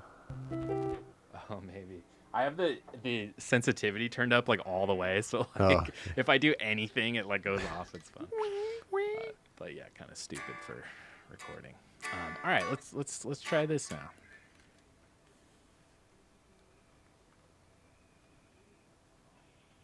Also, if I rock my wah pedal all the way to the back, I don't know if you guys can hear that. I get some radio coming through. It's fun. Makes for great nice. little hidden gems throughout the recordings. Radio shows. Yep. I close my eyes, then I drift away Get my chords lined into up. the magic night. A little less acoustic.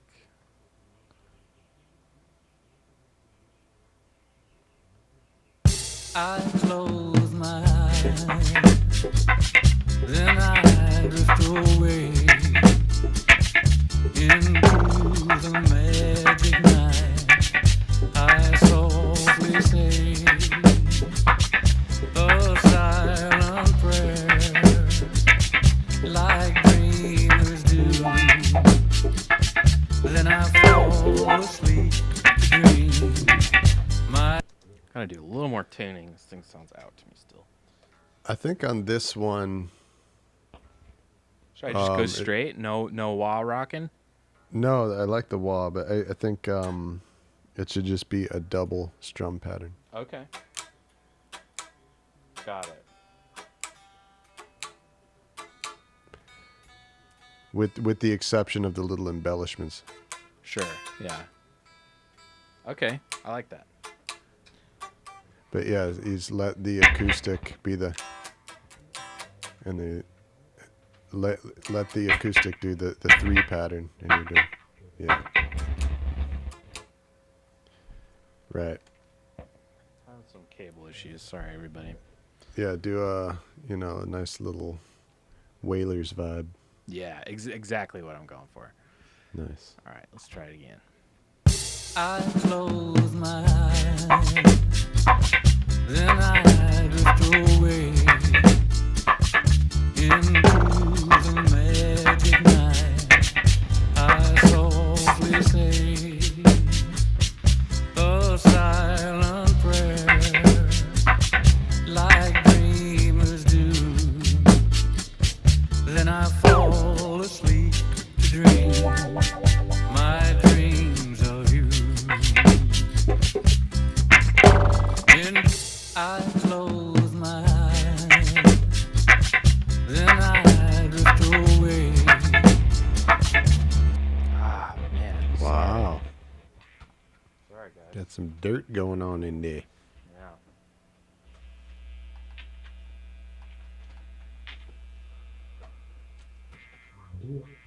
Oh, there's the radio. Oh. Only when it's back, huh? Yeah. Wow, so you have like little moments of words coming through when you roll the wah back. Yeah, I might have to ditch the wah. I think it's causing me some problems.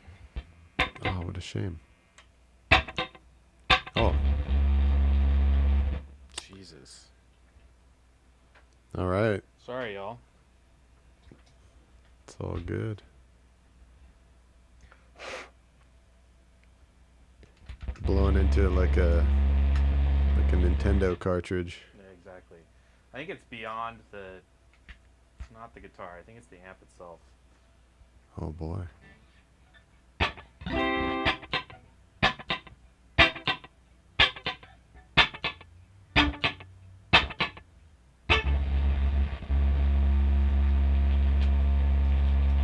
Wow. All right, switching amps.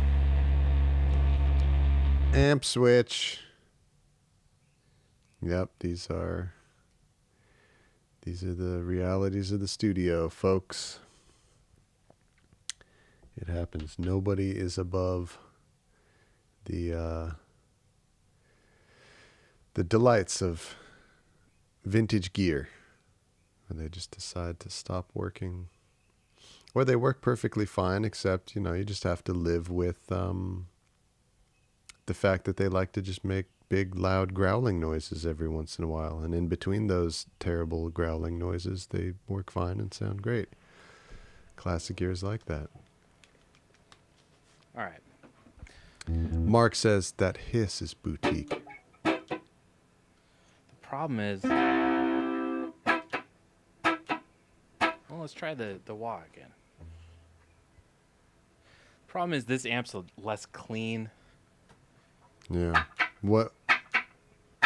It's kinda Sounds okay, better with though. the wah. Yeah, it does. Is there a radio when you roll the wah back? Not as bad. Yeah, not quite. Is it like gone? Yeah. Yeah, I don't hear it. Yeah, there's probably something. There's some kind of grounding issue with that other amp, probably. Yeah, it's fucked up. It's done that in the past, but not in a really long time. So, perfect timing for it. Yeah, no, this is part of the reality of using vintage gear. Yep. Like, how come people stopped using vintage analog gear and went digital? Why in the world would they do that? Exactly. Well, because it's all unpredictable, It all fucks up. inconsistent. While a bunch of people are watching you Things. use it. Right. Okay, let's Mark start says over. the telly is super cool. It sounds spanky. Nice. Thanks, Mark. Glad you're still hanging out, man. Glad you got to see me critique your music and then completely just fail at recording my own. What kind of amp is the new one that you're using? So the again? first one was a 90s Fender Twin that I've had for a while. And this one is a late 60s Supro. So it's got some kind of natural distortion to it. It kind of is overdriven by default. Oh, yeah. So I don't really like to use it as often for reggae, but Right. Which is a clean guitar world. yeah. But for this, if we can bring the wah back, it actually kind of works. So I'm Sounds not, better with the wall. Yeah, and, It yeah, sounds really good. yeah. The overdriven nature of the amp actually is kind of adding in some nice harmonics to those chords, and yeah, I think it Yeah. overall is a strength for this Yeah, part. man. So I'm happy about it. All right, let me try to record this goddamn part on my stupid electric guitar setup. And Mark, if you're curious, this is a 70s telly that I had refinished. I won't go into why, because normally I would never do that to a guitar, but it's a really big, stupid, dumb thing that someone did to this guitar that I undid. So I had to refinish it. But When we were hanging out with Wallace at Capitol, he was like, I can't believe I sold that guitar. yeah, for Goddamn, it's like- $500. It's like, that was such a dumb decision. Yeah, it was. But I then was he's shocked when he called me. I was like, Yeah. "What? $500? Yeah, I'll take it." But I mean, it was in a trash state. Oh, really? It always had been. The whole time he had it, it was like, we'll go into it after. Let's keep recording. I close my eyes, then I drift away into the magic night. I softly say a silent prayer, like dreamers do. Then I fall asleep to dream my dreams of you. And I close my eyes, then I drift away into the magic night. I softly say a silent prayer, like dreamers do. Then I fall asleep to dream my dreams of you. All right, I need to crank the amp a little bit. It's not quite loud enough. Okay.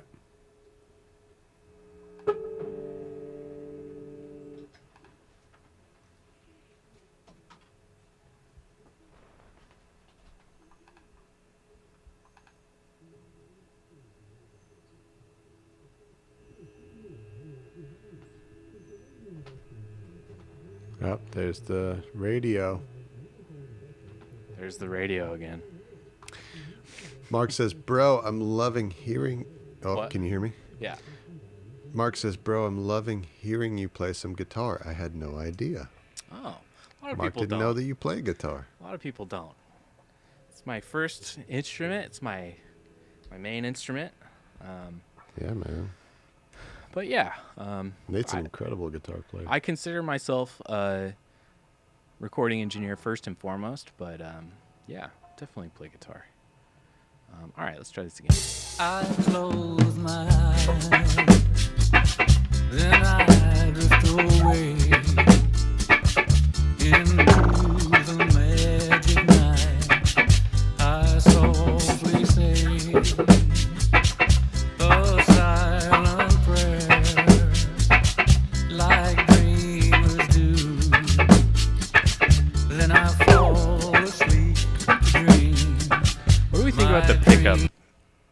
I'm kind of struggling with the pickup options here. So initially I had it on this one, which actually I think emphasizes the wah better. Yeah, Should go with that one on. I believe so. Yeah, okay. The other one, yeah, you can't really hear the change from the other ones. Then I drift away into Try featuring the further back positions of the wah a Okay. little bit more. Maybe. So rather than like a wacka, do like a waka. Yeah, waka rather than wacka. It's very subtle. This amp, it doesn't translate. The wah doesn't quite translate as well as the other one.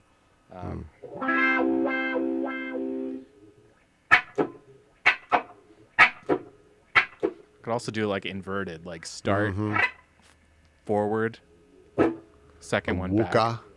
Wooka, wooka. That's actually harder to play though. I've never done it that way, so that could be kind of challenging. What was it again? Wooka.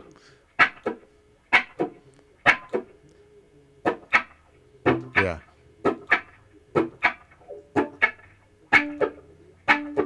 I think that's what feels most naturally to me. Yeah.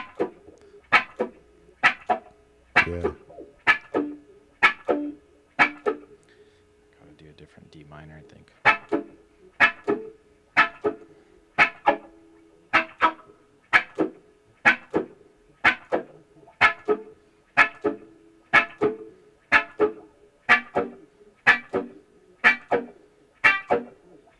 Yeah, that's what I'm gonna do. That feels good. Nice. That sounds more wah-y. I close my eyes, then I drift away into the magic night. I softly say a silent prayer, like dreamers do. Then I fall asleep to dream my dreams of you. And I close my eyes, then I drift away into the magic night. I softly say a silent prayer, like dreamers do. Then I fall asleep to dream my dreams of you. And I close my eyes, You got it now. then I drift away into the magic night. I softly say a silent prayer, like dreamers do. Then I fall asleep to dream my dreams of you. One more time. Yeah. And Yeah, careful not to rush it. close my eyes, Settle back in. then I drift away into the magic night. I softly say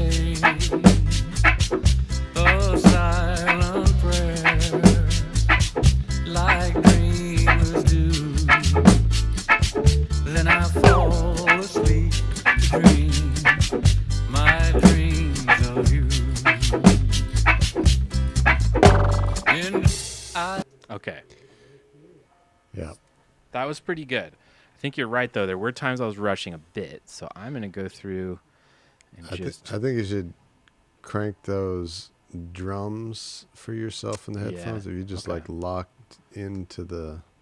That's a good idea.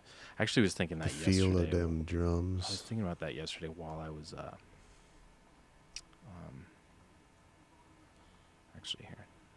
Better than that will do. I was thinking that same thing yesterday while I was tracking bass, actually. Except it occurred to me at the end. I was like, that would have been easier if I had just turned the drums up. BS. Yeah. Okay. All right, let's listen. I'm going to listen and make some time corrections. I close my eyes, then I drift away into the magic night. So yeah, this part gets a little bit boring. Sorry, everybody, but Mark, if you're still watching, so this is something I do to correct rhythms. So for reggae, it's all about the rhythms. Every instrument becomes a piece of percussion, essentially. So it's all the more important that they all lock in really, really well into a groove.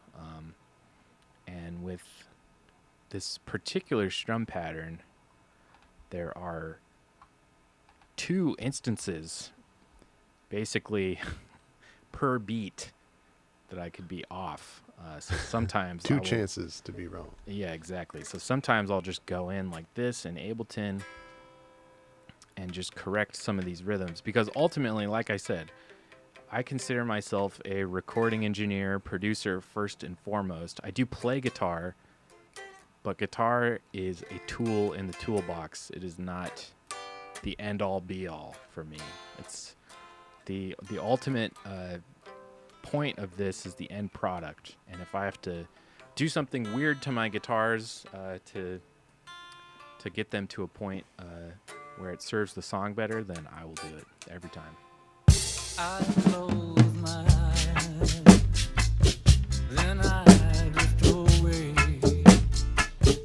into the magic night. I softly say a silent prayer, like dreamers do. Then I fall asleep to dream my dreams of you. And I close my eyes. It's pretty good. What do you think, Brandon? Is that weird? Yeah. Is there anything off on that? I feel like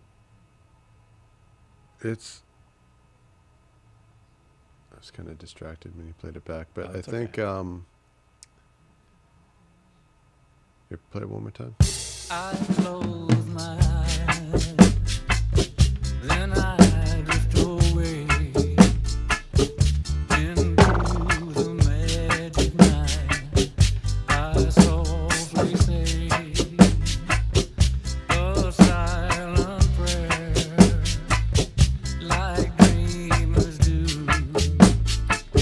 Then I fall asleep to dream my dream. Hold on a second. Realized something really stupid. This one dumb trick. It's called miking the correct amplifier. Oh, you have your microphone still pointed at the other amp. Yeah, I'm sorry. I have too much to think about. Nice. Nice. There you go. Remember, folks, point your microphone at the thing that you're recording. You know, I mean, unless you don't. Unless you really want that roomy sound, that microphone on a different amplifier sound. Now can you hear the radio? Yes, very clearly. What's that? Very clearly. Yep. And that nice strong buzz. Yeah. It's probably going to be super loud. Well, turn Yeah. it down. Yeah, it's probably just because it was super gained up because the mic was pointed at something else.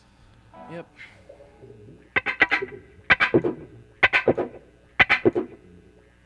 yeah, it's like way in there.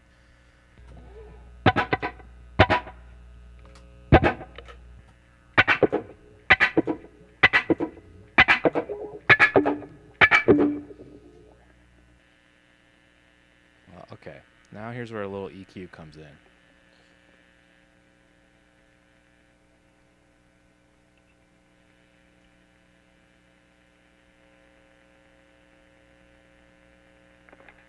All right. Let's try this again. Oof. Super gained up.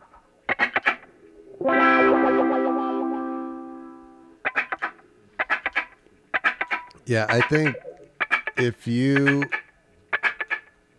just in your headphones, if you have the drums up Yeah. real hot and you're just vibing with those drums, and I think you don't even need to strum, you don't even need to strike as hard. Yeah. Just a gentle, Okay. you know, like you're just contributing a little vibe into what the drums are doing. Oh yeah, you're right. Yeah, this does feel. Like you're supporting the drums. You don't even have to make your own statement. Right.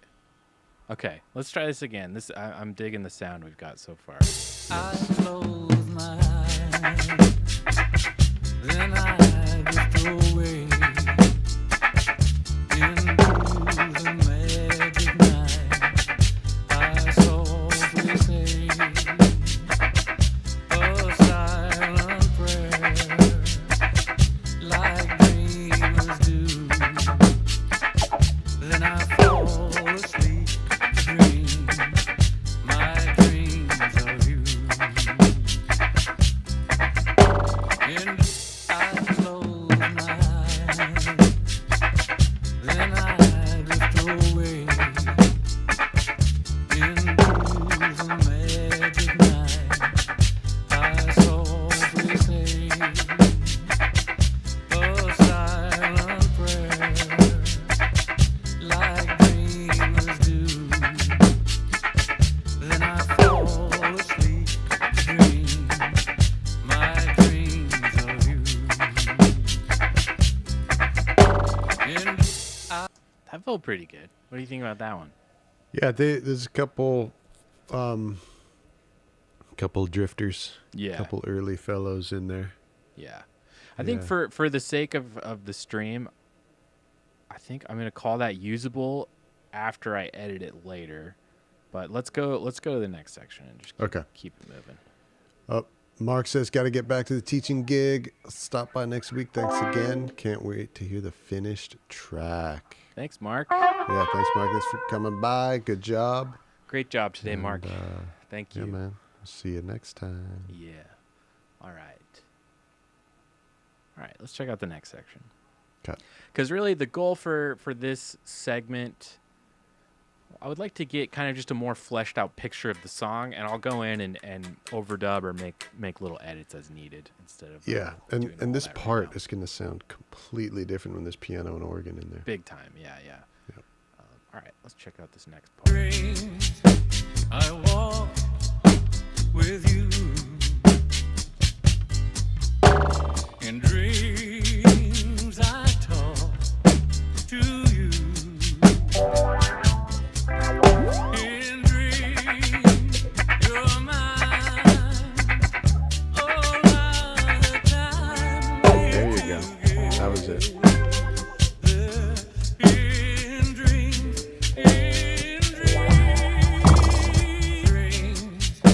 I walk with you.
more time. Yeah. Almost got it.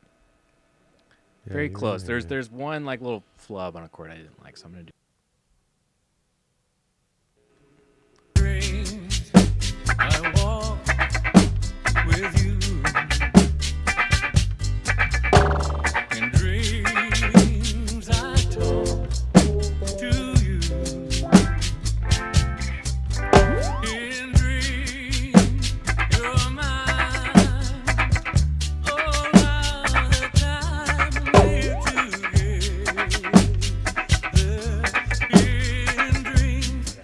In dreams, I walk with you. In dreams, I talk to you. In dreams, you're mine. All of the time we're together. In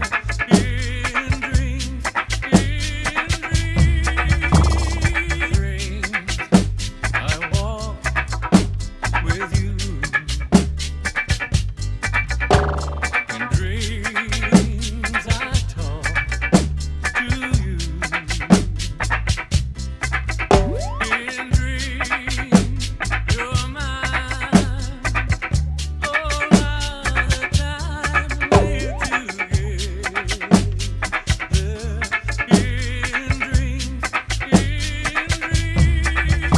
In dreams, I walk with you.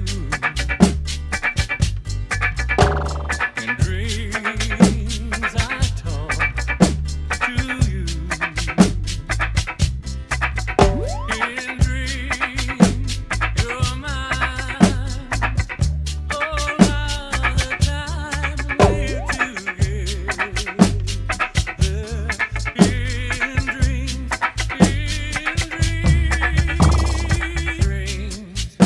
That one felt pretty good. Nice. Got a different posture there. Yeah, it's hard tracking with headphones, rocking a wah pedal, and trying to face a certain way so you guys can see, and the microphone. It gets a little complicated, but yeah, it's okay. We'll get through it. All right. Next section. but just before My favorite section. Yeah, mine too.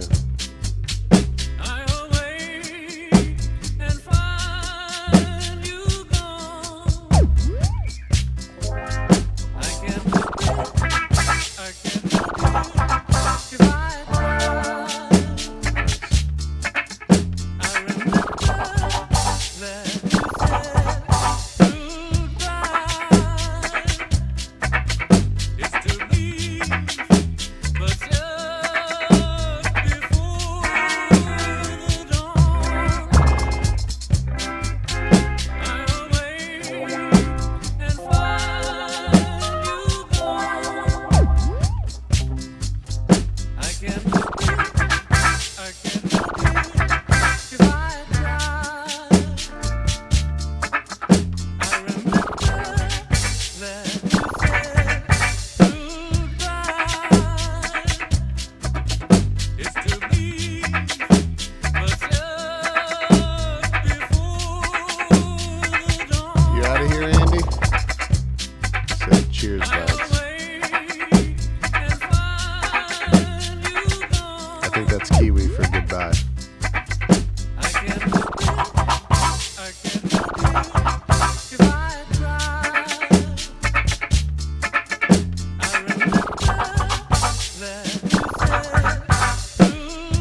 cool. I like There that you one. go.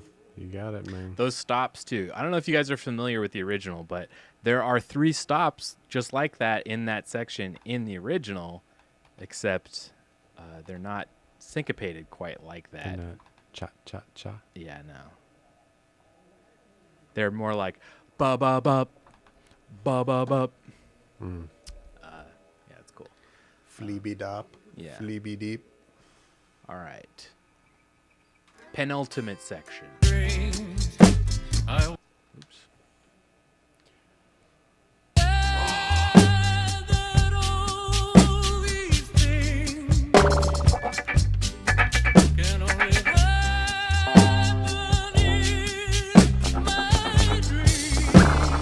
Some good chords here too. Woo!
Yeah, There you go. it's my favorite section of the song.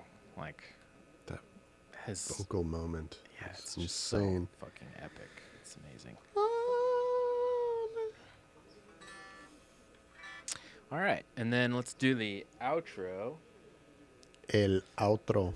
Outro, and then we'll do a stamina check on how much longer we want to go or not go. We've been streaming for a minute. Just a minute, yeah. All right, last section. I walk with you in dreams. I talk to you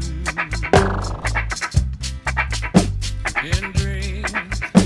I walk with you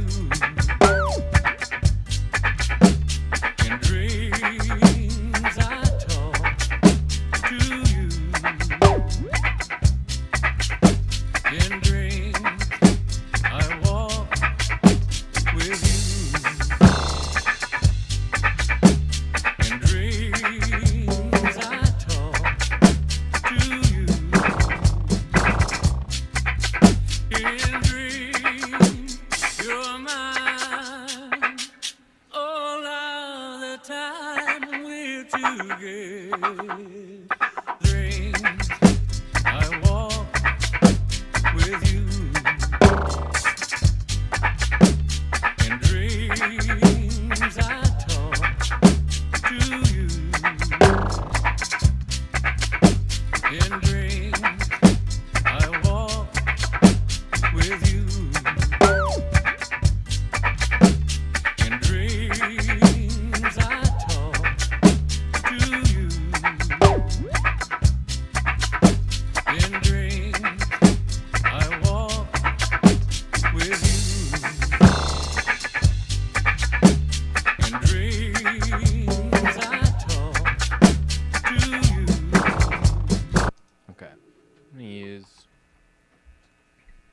first half of that one and the second half of the one before it. Cool. Yay. Good job, Nate. Look at me struggling to record.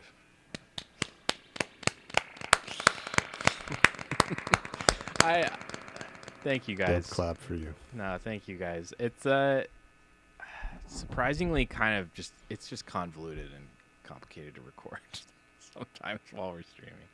It's hard. You make it look fucking easy, man.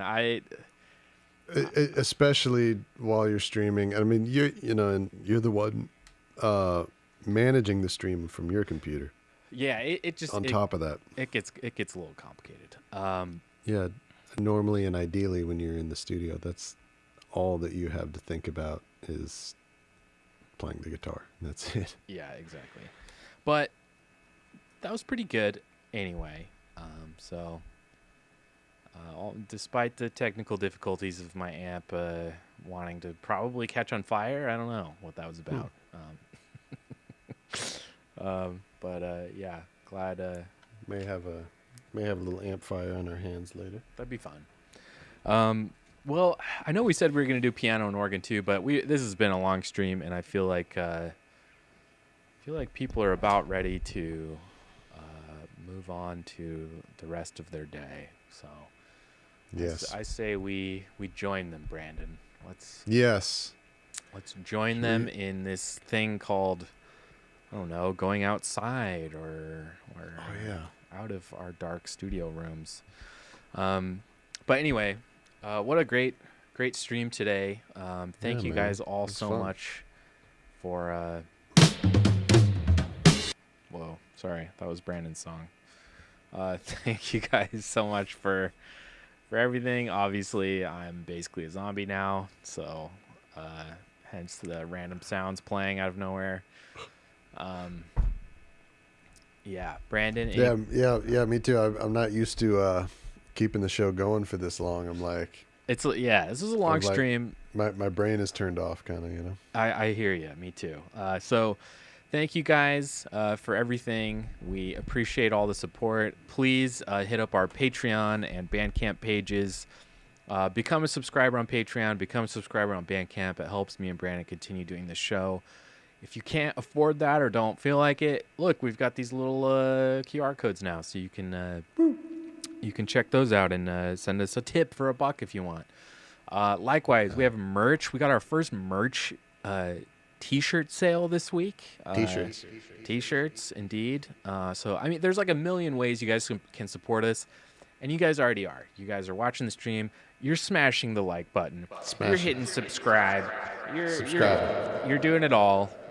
So doing it. Yeah. We don't take any of your support for granted. We love you guys. We thank you guys. Thank you for such a good show. Brandon? Yes. Closing thoughts, closing anythings. Yeah, thank you. Be sure to share with your friends about the show, about the music. Lots of new music coming soon as well. Enjoy Take My Breath Away. Enjoy the back catalog of music that's there for you guys on the Bandcamp pages. There's new stuff coming out. All right, guys. Well, we will see you Love ya. next week. Love y'all.